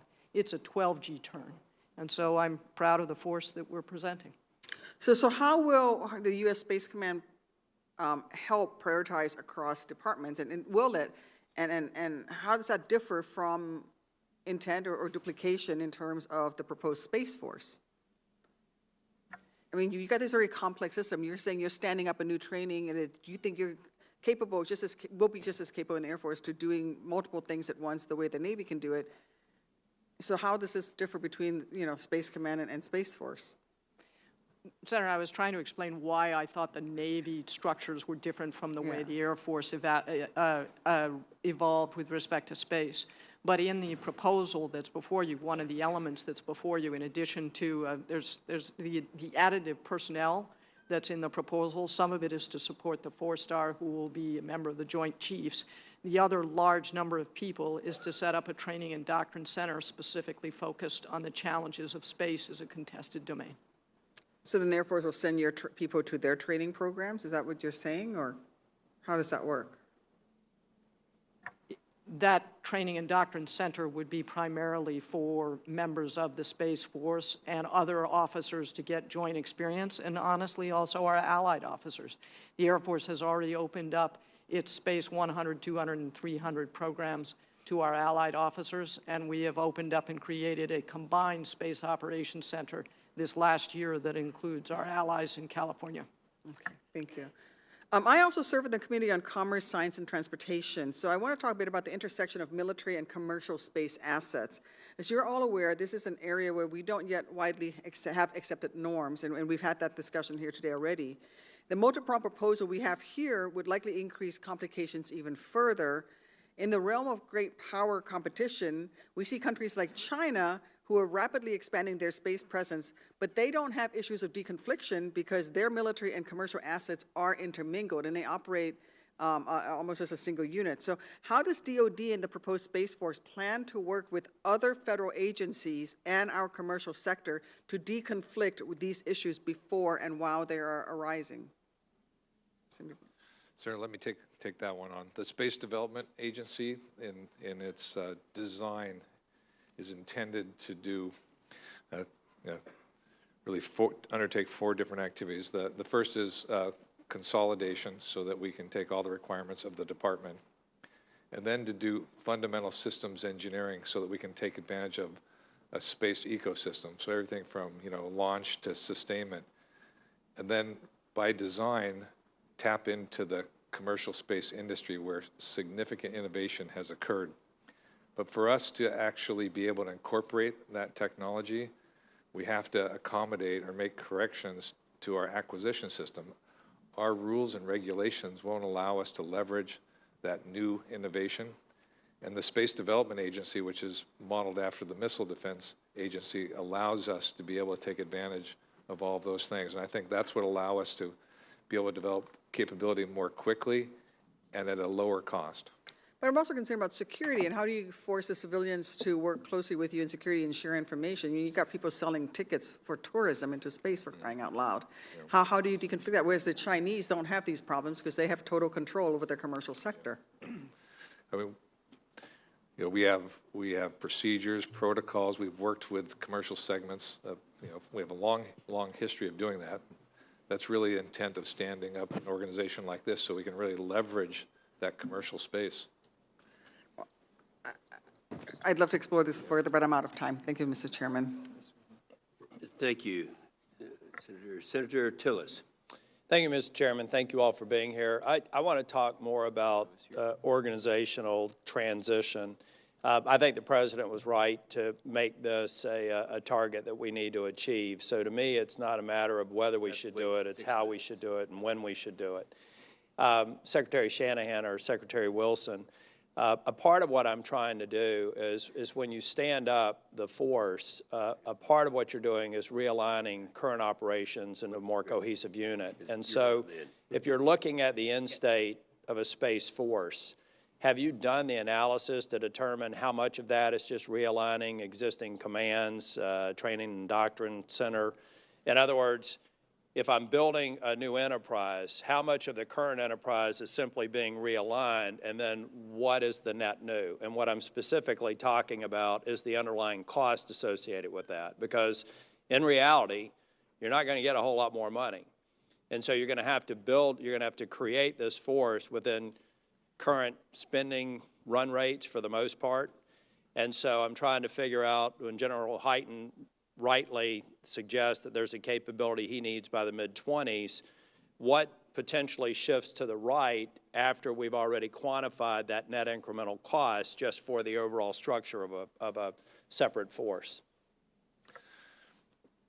Sir, the way we've been looking at this is how quickly can we respond to the threat? And then, behind all this, how do we do it more effectively?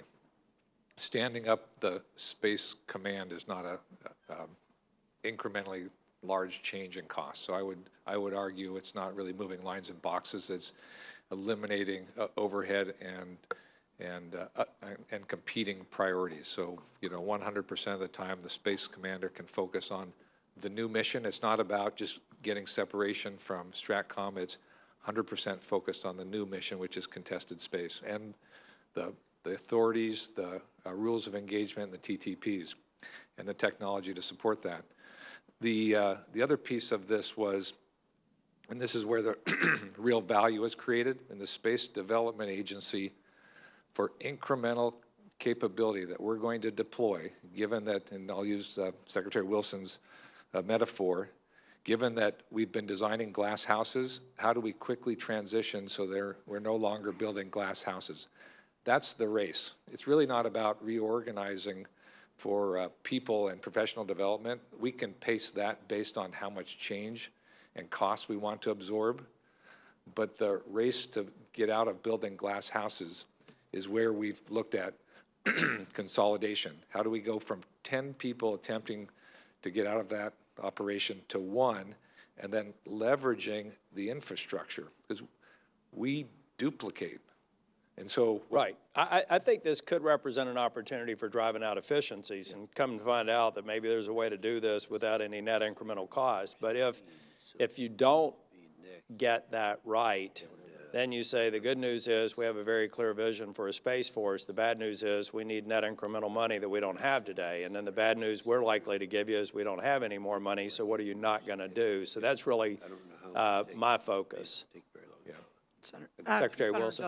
Just to add on here, 90% of the forces that we're talking about are currently in the Air Force. In the design phase that we're in with the task force that we have stood up that includes all of the services but is led by the Air Force by a 2-star general, we are in the design phase now, and one of the tasks in that design phase is to recommend the preliminary macro-organizational design of the U.S. Space Force field units as well as subordinate headquarters. So that planning work is underway. Good.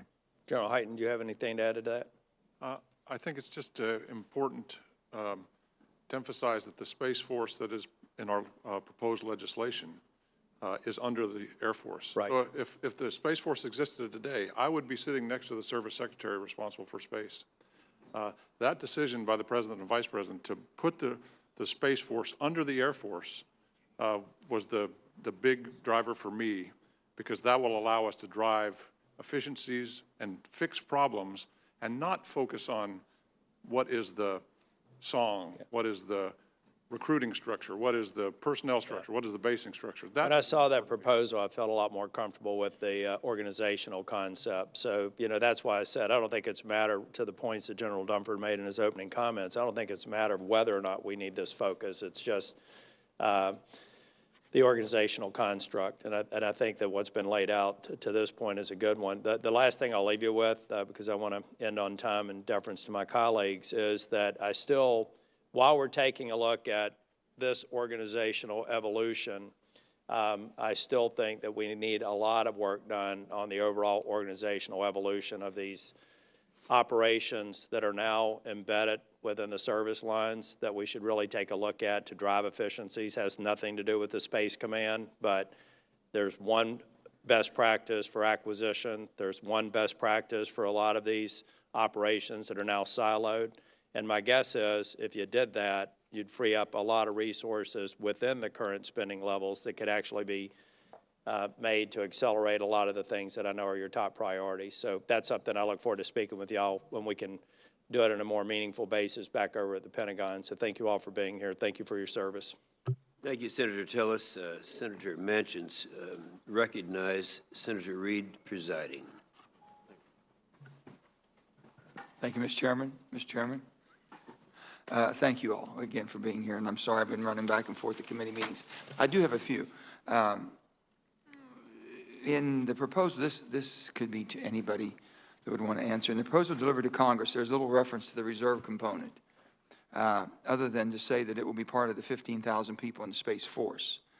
What staff was told last week at a briefing was that the department was not really sure what the reserve component's role would be until we stood up the active component, and that it would take additional legislation to make clear what the role of the Space Force Guard and Reserve look like.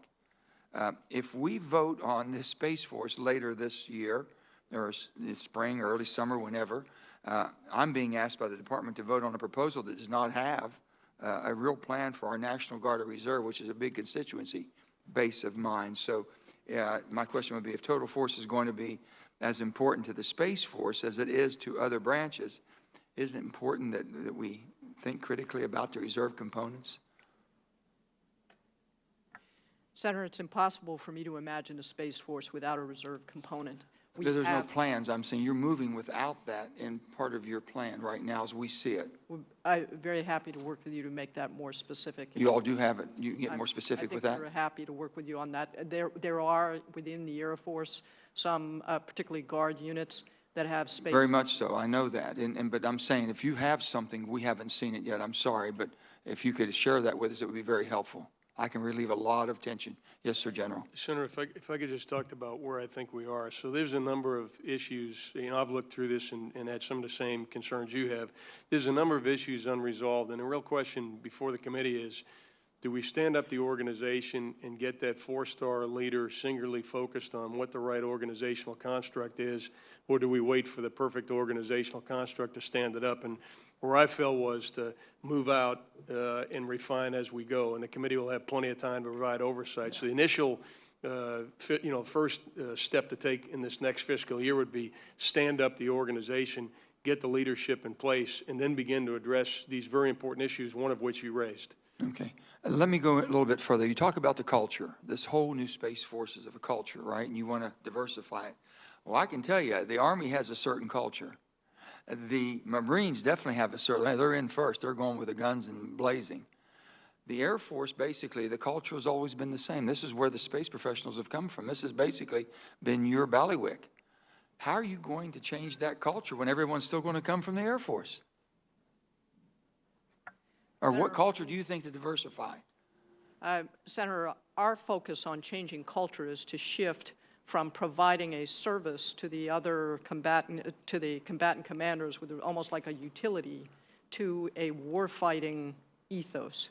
And we're doing that within the space cadre of the Air Force today in the way in which we train our people, the way in which we assign them. Just as one example, we have people who operate satellite systems at Schriever Air Force Base in Colorado Springs. They spend 4 months on the floor operating their satellite systems in a peacetime environment, and then 4 months in training for a contested environment and how they would operate. Secretary, I'm just having a real, and I think Secretary Shanahan and I have talked about, I'm having a real hard time understanding why we need this other agency. You've got everything at your disposal right now. And this doesn't make any, I'm just having a hard time with it.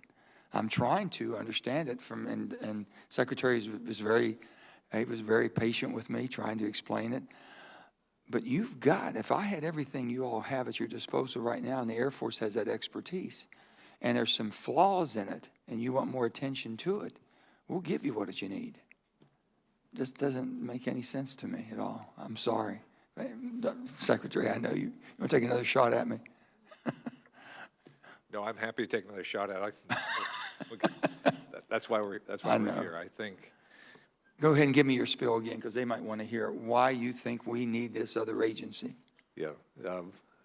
The very short story is the amount of change that's taking place in this environment we're not prepared to address. The way you're set up now. The way we're set up now. But can't you redirect what you have within the Air Force right now, which is where most of the culture is going to stay? It's not going to go over to the Marines. It's not going to the Army. Yeah. It's staying right over there. Yeah.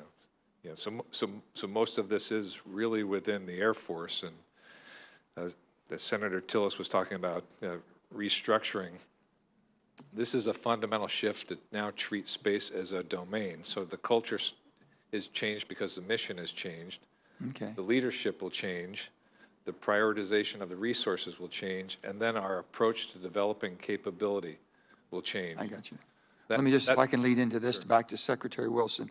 Secretary, you've also publicly stated that you didn't think the Space Development Agency is a good use of resources, citing the Air Force's own Space Rapid Capabilities Office as an effective acquisition body.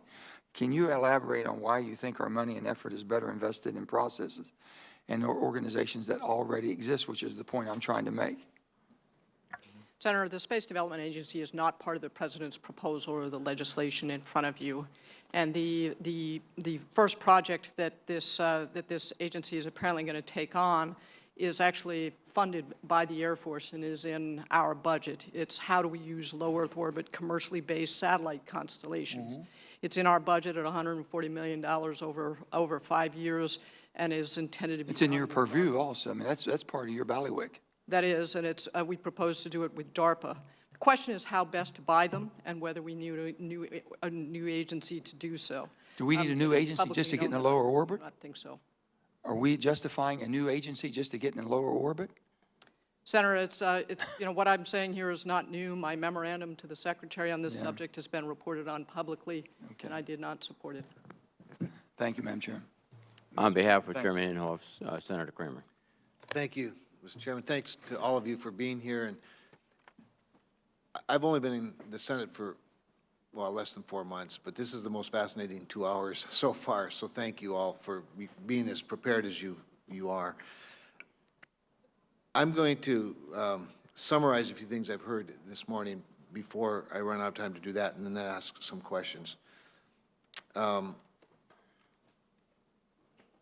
Dunford, you said space is no longer a sanctuary. I think Secretary Wilson, you both said it's now contested. Great points, important points. General Hyten, you said there will be a Space Force one day, and I'm going to hone in on that, because we hear a lot of reluctance, a lot of questions about the efficiencies, the business model. You've answered them all brilliantly, not necessarily convincingly, maybe to some, but I think you've answered those questions very well. Secretary Shanahan, you said something interesting. I want to go through maybe a little history. You said the existing forces are based on a place, on geography. I think it's an important point that sometimes we're missing when we draw parallels between this and other efforts and missions. As you said that, I started thinking about the Air Force itself, that the Air Force wasn't always the Air Force. It was once the Army Air Force, and prior to that was the Army Air Corps, and prior to that there weren't airplanes. That as new domains became contested, we had to lead. I was also thinking about some other proverbs, including Proverbs where it says that without vision the people perish. I'm pretty sure it was a Minnesota Viking fan that said the logical conclusion of defense is defeat. Being second is not a great place to be, and I know we're first. But I just feel so strongly that if we're going to have a Space Force one day, why wouldn't we start sooner rather than later? Why would we let somebody else get there? And so from a strategic standpoint, and I guess I'd ask the generals first about this, how important is it to have this public kitchen table level discussion. I appreciate your terminology, Secretary Wilson, when you said the President has elevated this topic to a kitchen table level. I think that's exactly right. But our adversaries are watching. They're probably watching this hearing right now. How did China and Russia roll out their space forces or their space activity? Did they do it in a real outward way, or did they try to do it under the radar? Maybe the generals could answer that for me. And is it important, by the way, that we send a message? Senator, I don't mean to be flippant, but the Russian military and the Chinese military are not typically afforded the opportunity we have been afforded this morning in full transparency with initiatives like this. And Senator, the Chinese and the Russians both look at space as a critical element of their defensive capabilities as their military. They've also organized differently about space. The Chinese are integrating a lot of their capabilities into a single command, space, counter space, those into a single command. They have an officer responsible for space, an officer responsible for counter space. I'd be glad to talk to you in a different setting about what I think they're doing and what the strengths of what they're doing and the weaknesses are, but I really don't want to talk about that in a public forum. I appreciate both answers very much. We've had a lot of discussion about cost and benefit, and I understand the concerns of a couple of years or several years of cutbacks that now have us in catch-up mode on readiness and lethalness and all those things that are important. And I appreciate the answer, Chairman Dunford, about this is part of readiness. This is probably essential to readiness. But maybe, Secretary Shanahan, is a cost-benefit analysis, a literal cost-benefit analysis even, is that a possibility here? No, it is, and implicit in the Space Development Agency is a cost-benefit analysis. It's a twofer. More capability sooner at a lower cost. And that's this is about moving more quickly. I mean, this is a threat-driven response, and it's really not even a response, as I think what the chairman's been highlighting here, is how do we get ahead of things? The other piece here, and we've touched on it briefly, is we're about to usher in a new age of technology. I mean, this is, we're on the dawn of some major changes, and if we adapt properly, we'll be able to take advantage of it and, again, increase our dominance in space. And maybe just the last question for Secretary Wilson, then, with that in mind, I mean, are the increments important? I appreciate what my colleagues are saying about, but what about, why isn't this in the plan, or why isn't that part of the proposal, and, whether it's, the Guard or reserves or other things. And yet, aren't the increments sort of an important part of the rollout? In other words, we're not going from here to here. We see here, but we're going incrementally. Is that not an important part of the strategy? I'm not sure it's incremental. I do think that that what we have now is a set of programs that support a strategy to dominate in space. And, we all prefer that space remains peaceful because everyone loses if war extends into space. But we are developing the capabilities to deter and, if necessary, to fight and win in the space domain as we do in all other domains, so that our adversaries will choose wisely to deal with our diplomats and not with our warfighters. And that's what this is about. Beautifully said. Thanks to all of you. And I might just wrap up my comments by saying I just don't want to be sitting here 4 years from now and have 4 people look at me and go, I wish we would have started this 4 years ago. With that, I yield. On behalf of Chairman Inhofe, Senator Shaheen.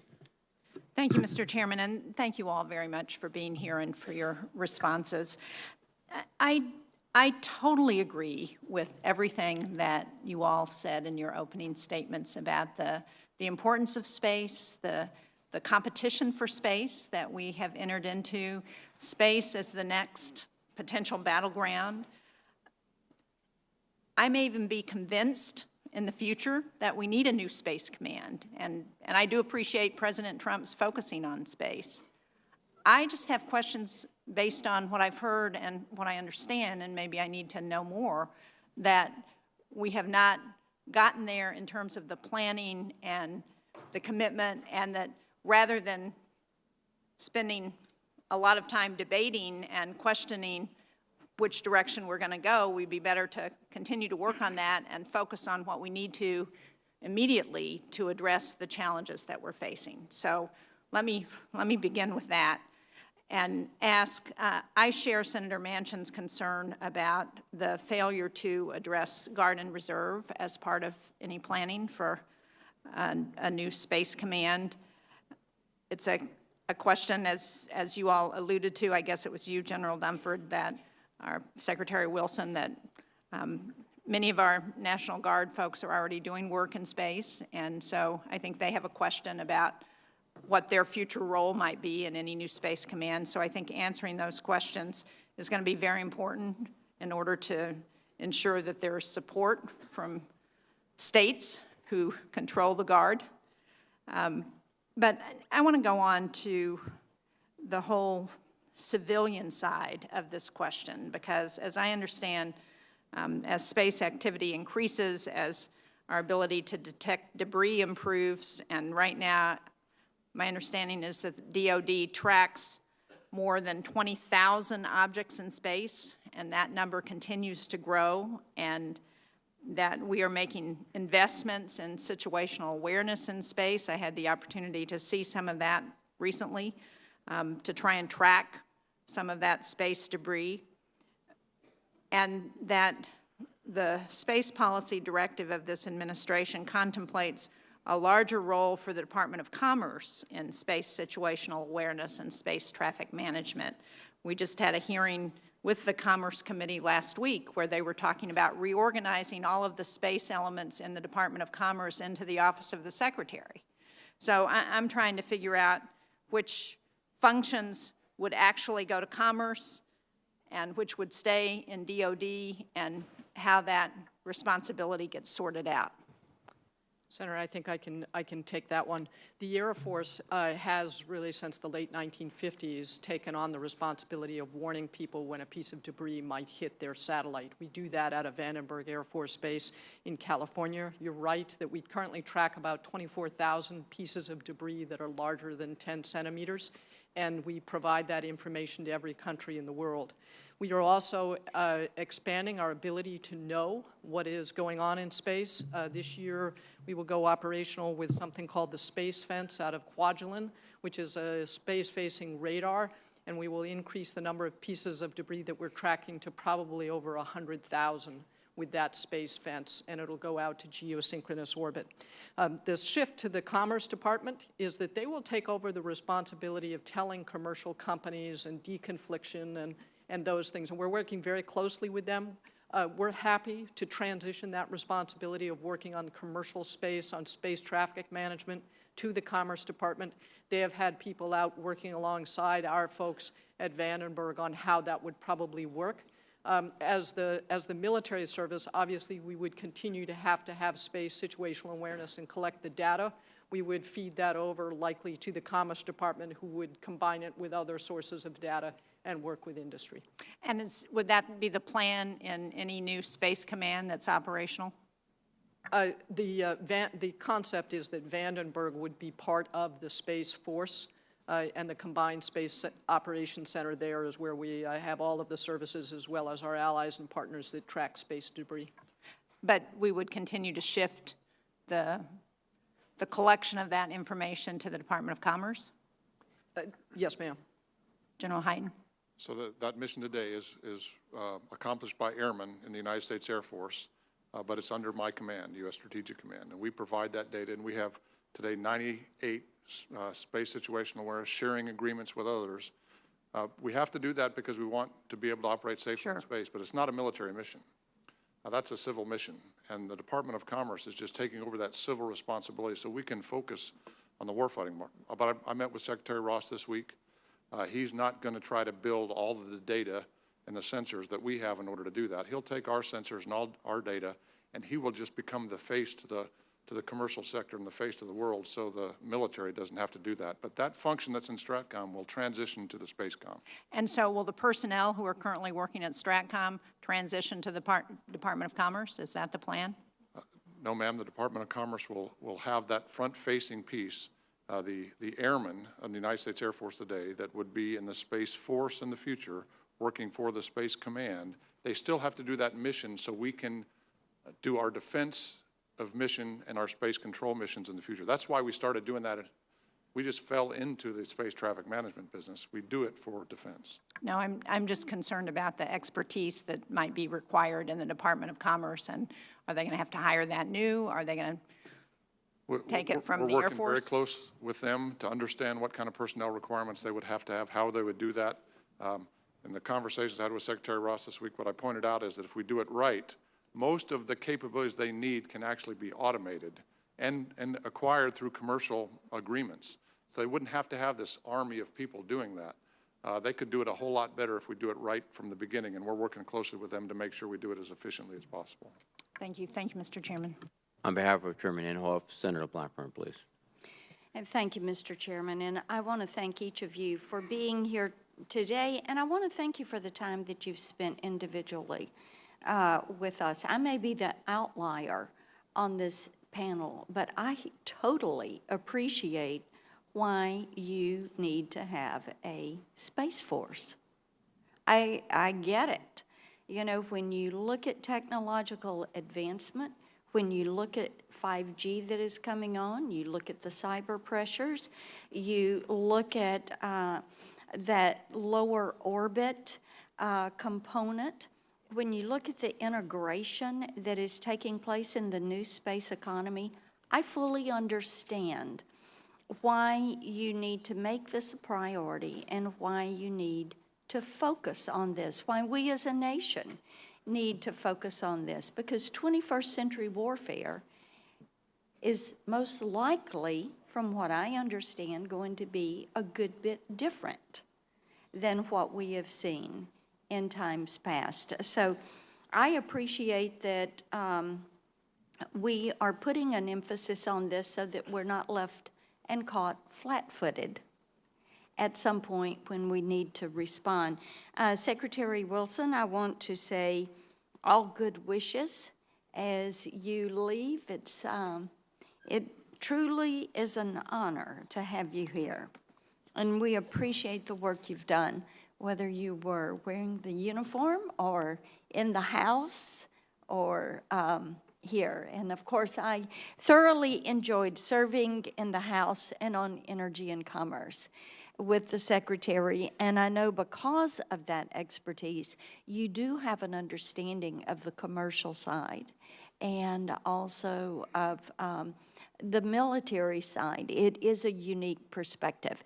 One of the things I do want to come to, and Secretary Shanahan and I discussed this a little bit, as you look at this new space economy that is growing, and Senator Duckworth talked a little bit about the Chinese, and of course we've discussed this. You don't know where their commercial sector and their military sector end and begin because they're one and the same. And that is a great power competition. And we want to make certain that we are focused on what that means. So are we doing enough to encourage and leverage the dynamism of the commercial space industry so that we are going to be able, as we conduct this transition, to meet our national security needs? And Secretary Shanahan, I want to hear from you briefly on that. And then, since we are near the end of this hearing, I would like to just go down the dais, anything that you all want to add that you haven't had the opportunity to add. Secretary, to you first. Sure, thank you. I think we're in a unique opportunity, given that now we have to design and deliver capability that's more resilient, that we can draw in the advances the commercial space industry has developed. I mean, I think that's this unique point in time. That's why it's so important that when we do the development and the acquisition, we start at a different place than where we are today with our acquisition system. And there are two big opportunities. One is we systems engineer the ecosystem to draw in launch, to draw in the ground segment, to draw in 5G. It's not about how do we procure a microsatellite or a CubeSat. It's how do we design this system so we can ingest large volumes of data that we're going to take. With a focus on interoperability Correct. and cross-platform. Yes. And integration of all the different, the different agencies that come under DOD. No, absolutely, and we'll benefit. I think that is a very important point. Thank you. Yes. Secretary Wilson, anything to add? Senator, with respect to architectural design, the Air Force has just finished a 90-day study looking at looking at the threat, looking at the phases of conflict, looking at all of our missions, and calculating and doing about several thousand iterations of war games to figure out what are the best architectures and how do we get there fastest to a defendable space. There are a few conclusions from that. One is that different missions require different solutions, that an increase in number of satellites, particularly large number of commercial satellites, helps, but numbers alone are not enough to prevail. We also found that, the congressional direction to consolidate all of space communications under the Air Force is actually a tremendous step forward, and I can explain in classified session why that would be. And then the space missions that are not well aligned with commercial low Earth orbit satellite systems should probably stay where they are, possibly with changes in protection, but that using only commercial space, so putting hundreds of small, cheap satellites into orbit does not work as a strategy. And it would mean that in combat, that low Earth orbit system would be quite vulnerable and would fail.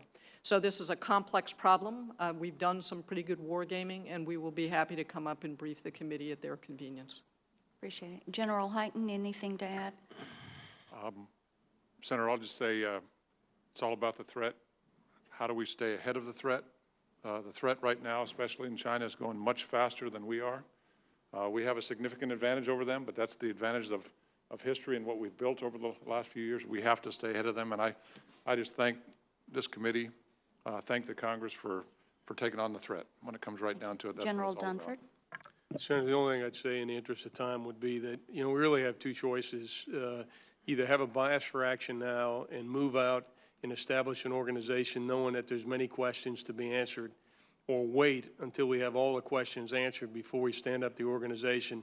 And my best military advice, given the importance of space and the consequences of not doing all we can to optimize the department to move forward in space, would be move out now with what might be the 80% solution, refine as we go, and the committee will have an opportunity to provide oversight to address some of the issues that have been raised this morning. Thank you for the service. Thank you. On behalf of Chairman Inhofe, Senator Heinrich, please.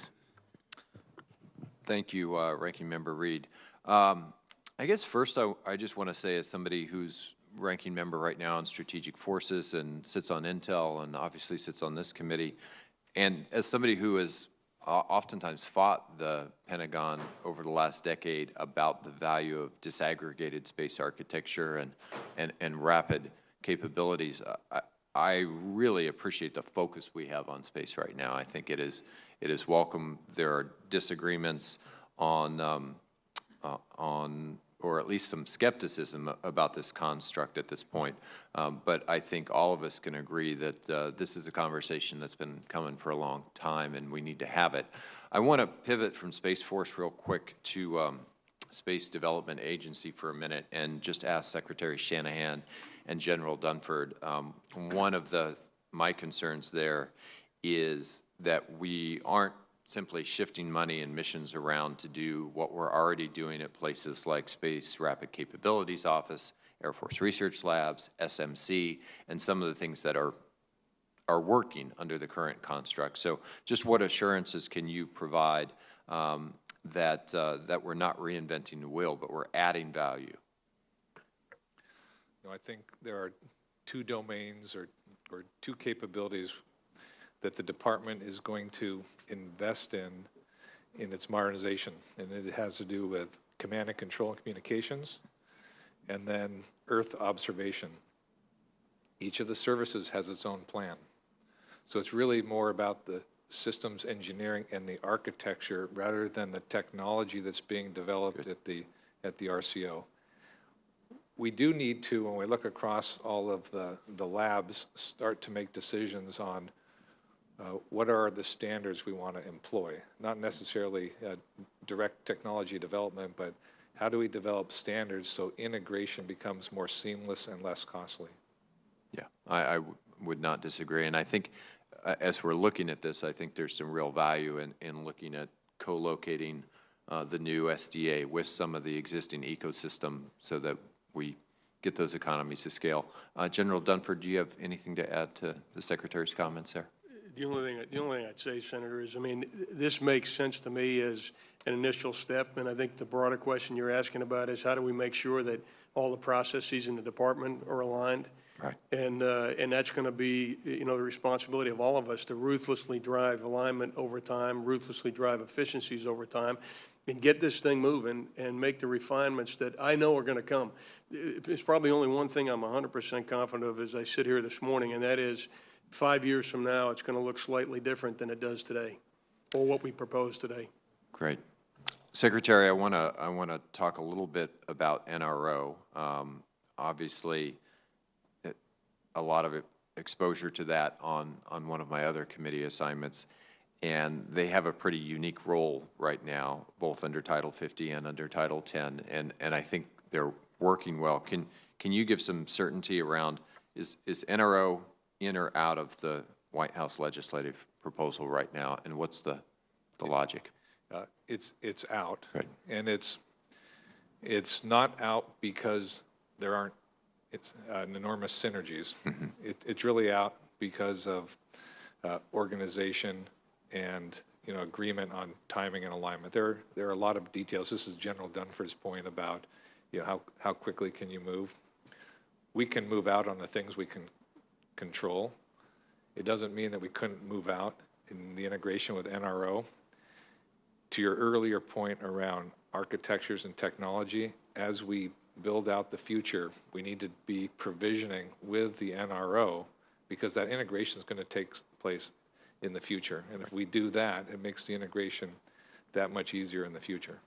I think that's probably the right answer. I know there are some questions on this committee about where that belongs, but I think that's the right approach.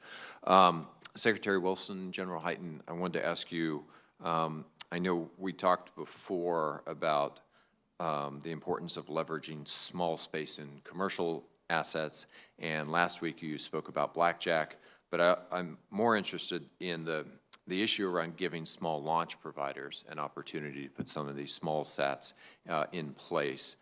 Does this space proposal do anything more to leverage that emerging industry to meet our national security objectives? And is there a place where, is that one place where SDA might also play a role?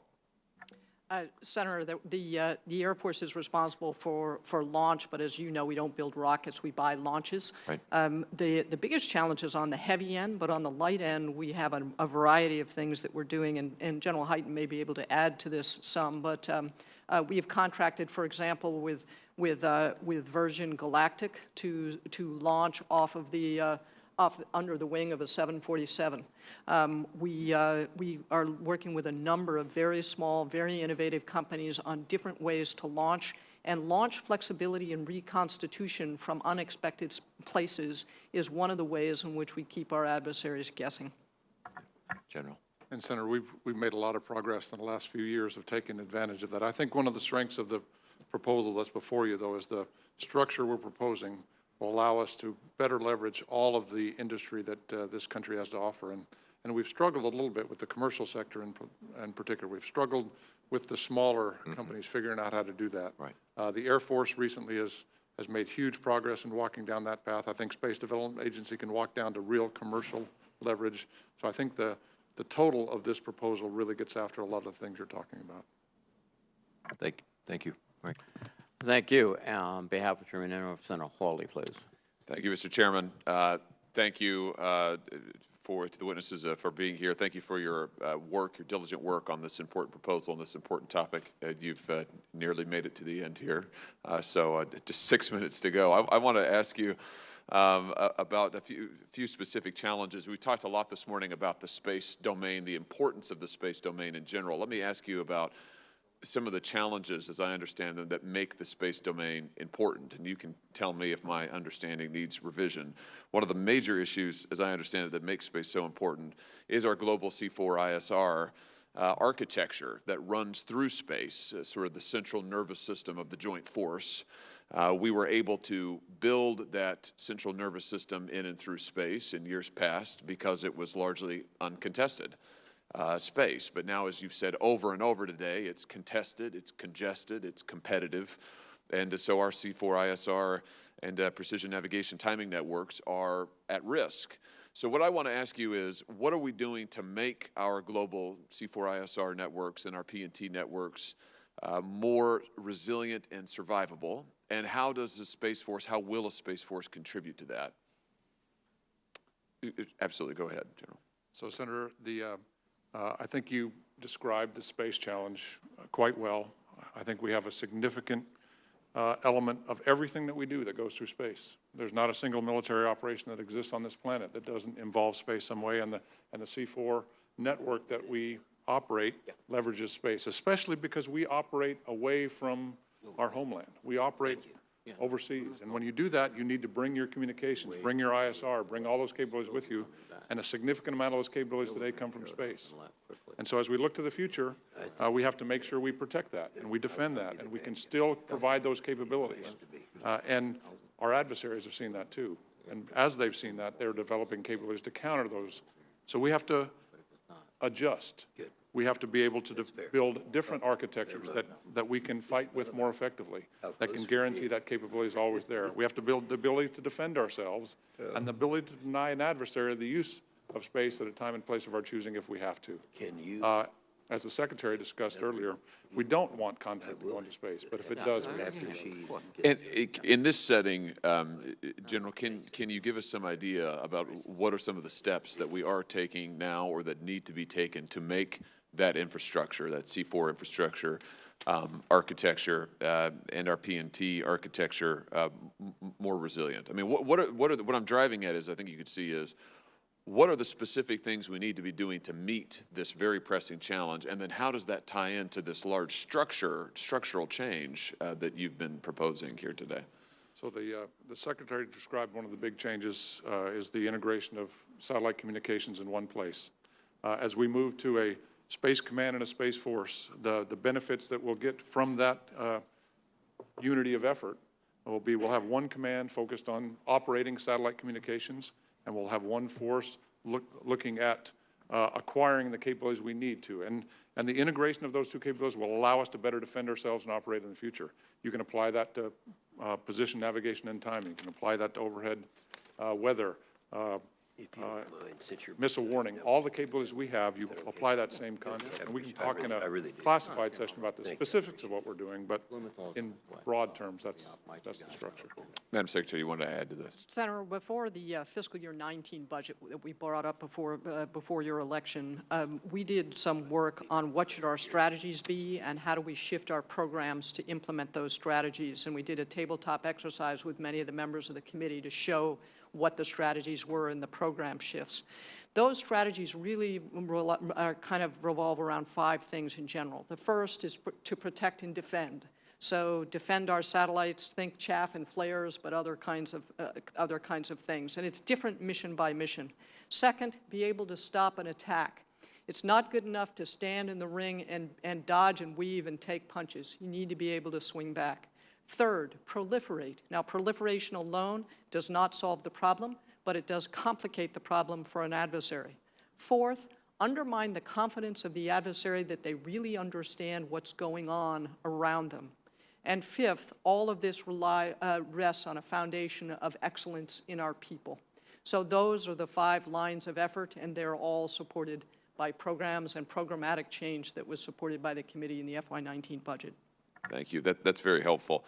I think that, my set of questions around your proposal for this major structural change for the standing up of a Space Force relates to this line of questioning. I mean, what are the specific pressing challenges we face in that domain, and will this new structure help us meet those specific challenges? Or is there a danger that we're too focused on the domain as a domain and we're not focusing enough on the specific challenges? Mr. Secretary, before my time expires, let me just ask you a somewhat related question. The relevance of AI and new technologies. You touched on this briefly, I think, with Senator Kramer, but tell us something about how the Space Force may help the Joint Force continue to develop the new technologies, whether it's AI or otherwise, that we need to be leaders here in the 21st century.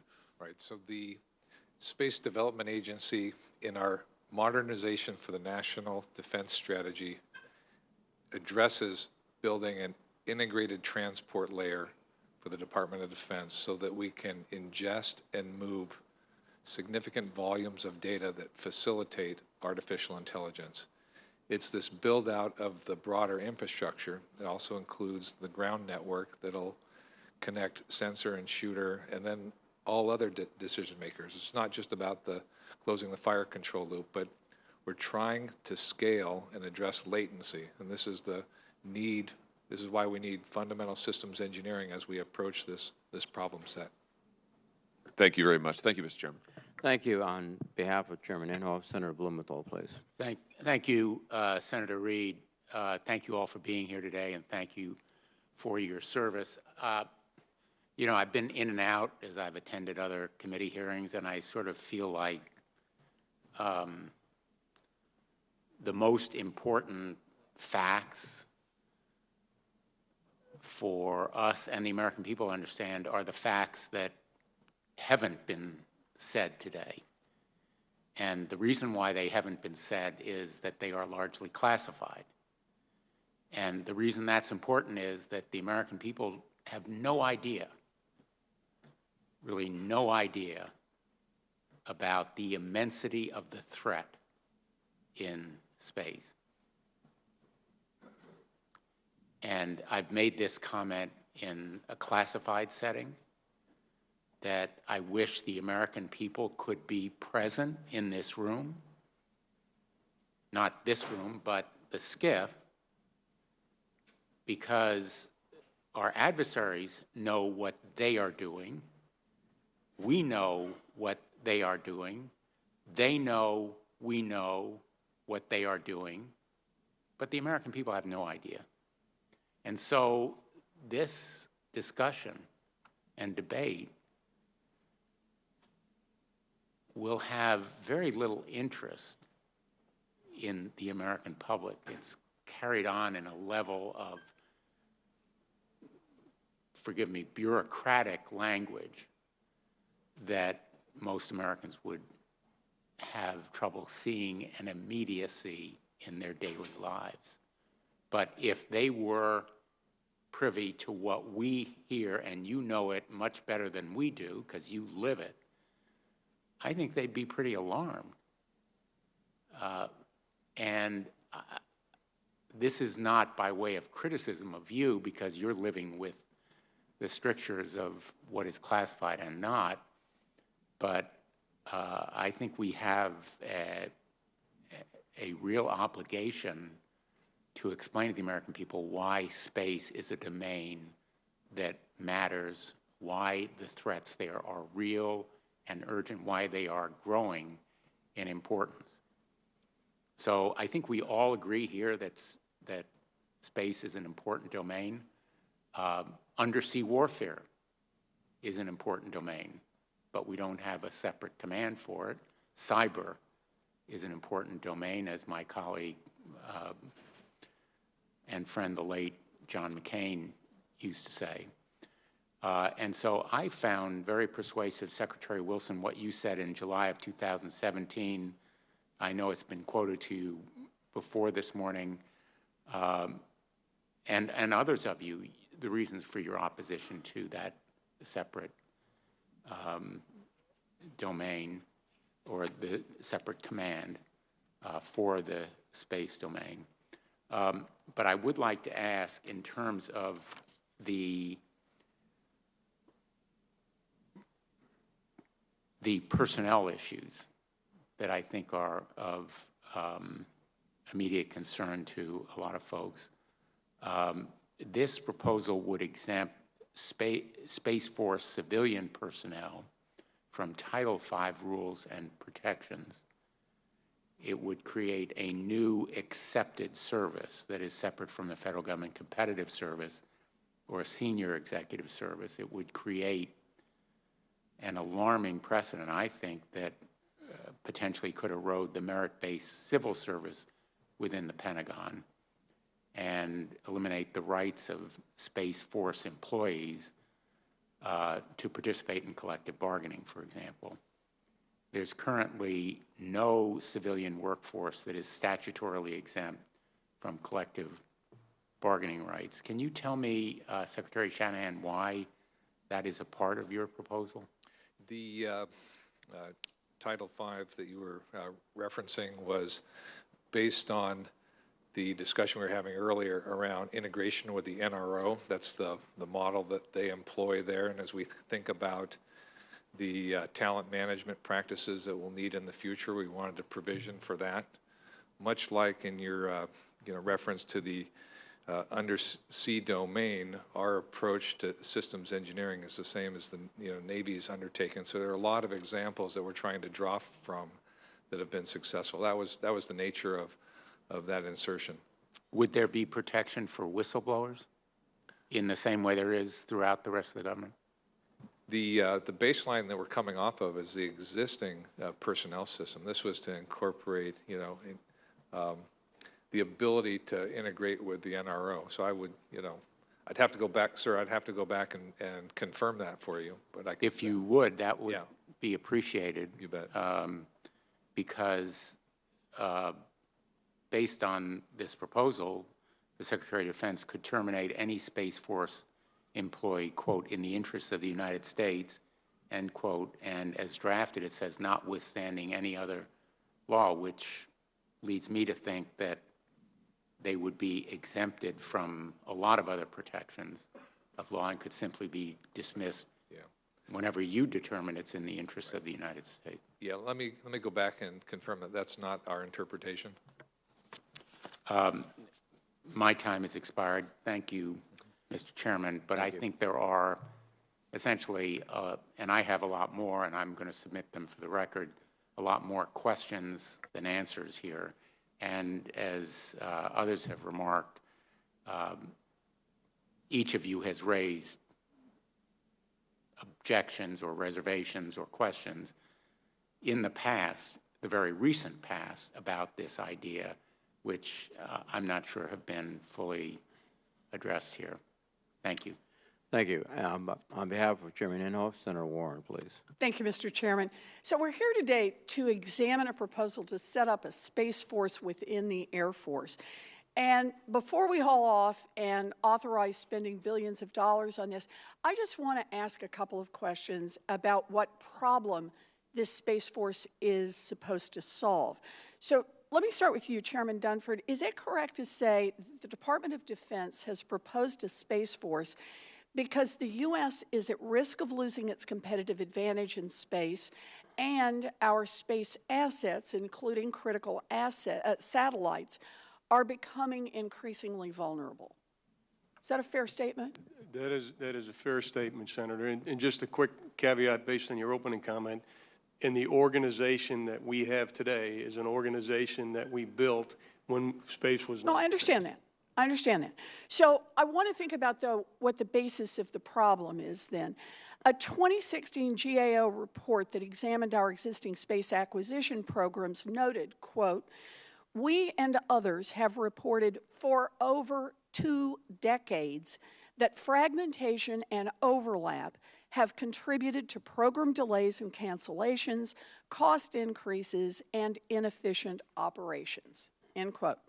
Secretary Shanahan, is it the DoD's view that unifying space programs under a single service will address these problems?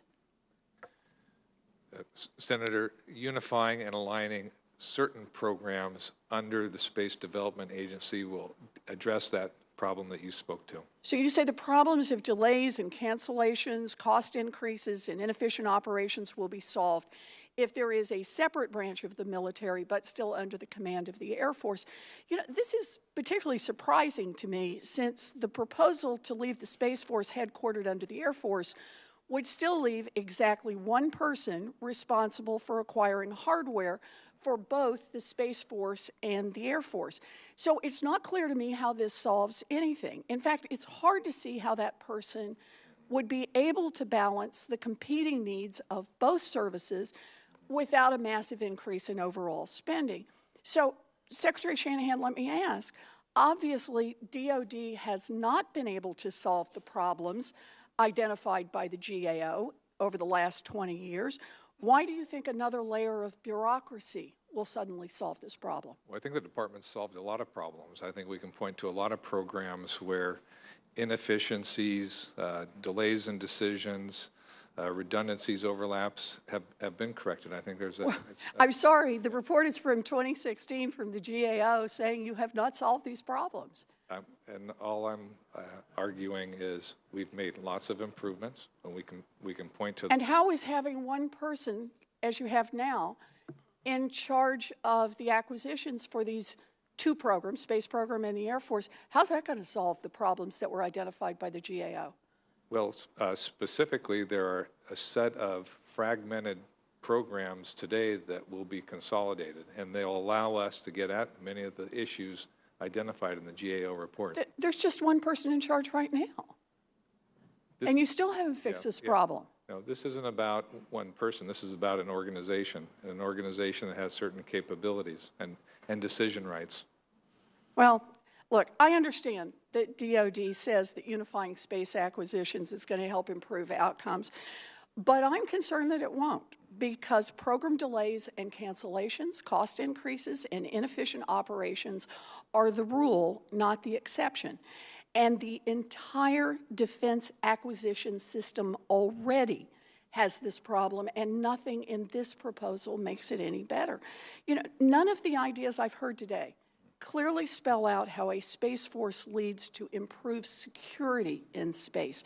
Instead, all I see is how a new Space Force will create one more organization to ask Congress for money. And there's no reason to believe that adding an entirely new Space Force bureaucracy and pouring buckets more money into it is going to reduce our overall vulnerability in space. I just think the taxpayers deserve better than this. I yield back my time, Mr. Chairman. Thank you, Senator Warner. On behalf of Chairman Inhofe, let me thank the witnesses for their testimony and declare that the hearing is adjourned. Thank you.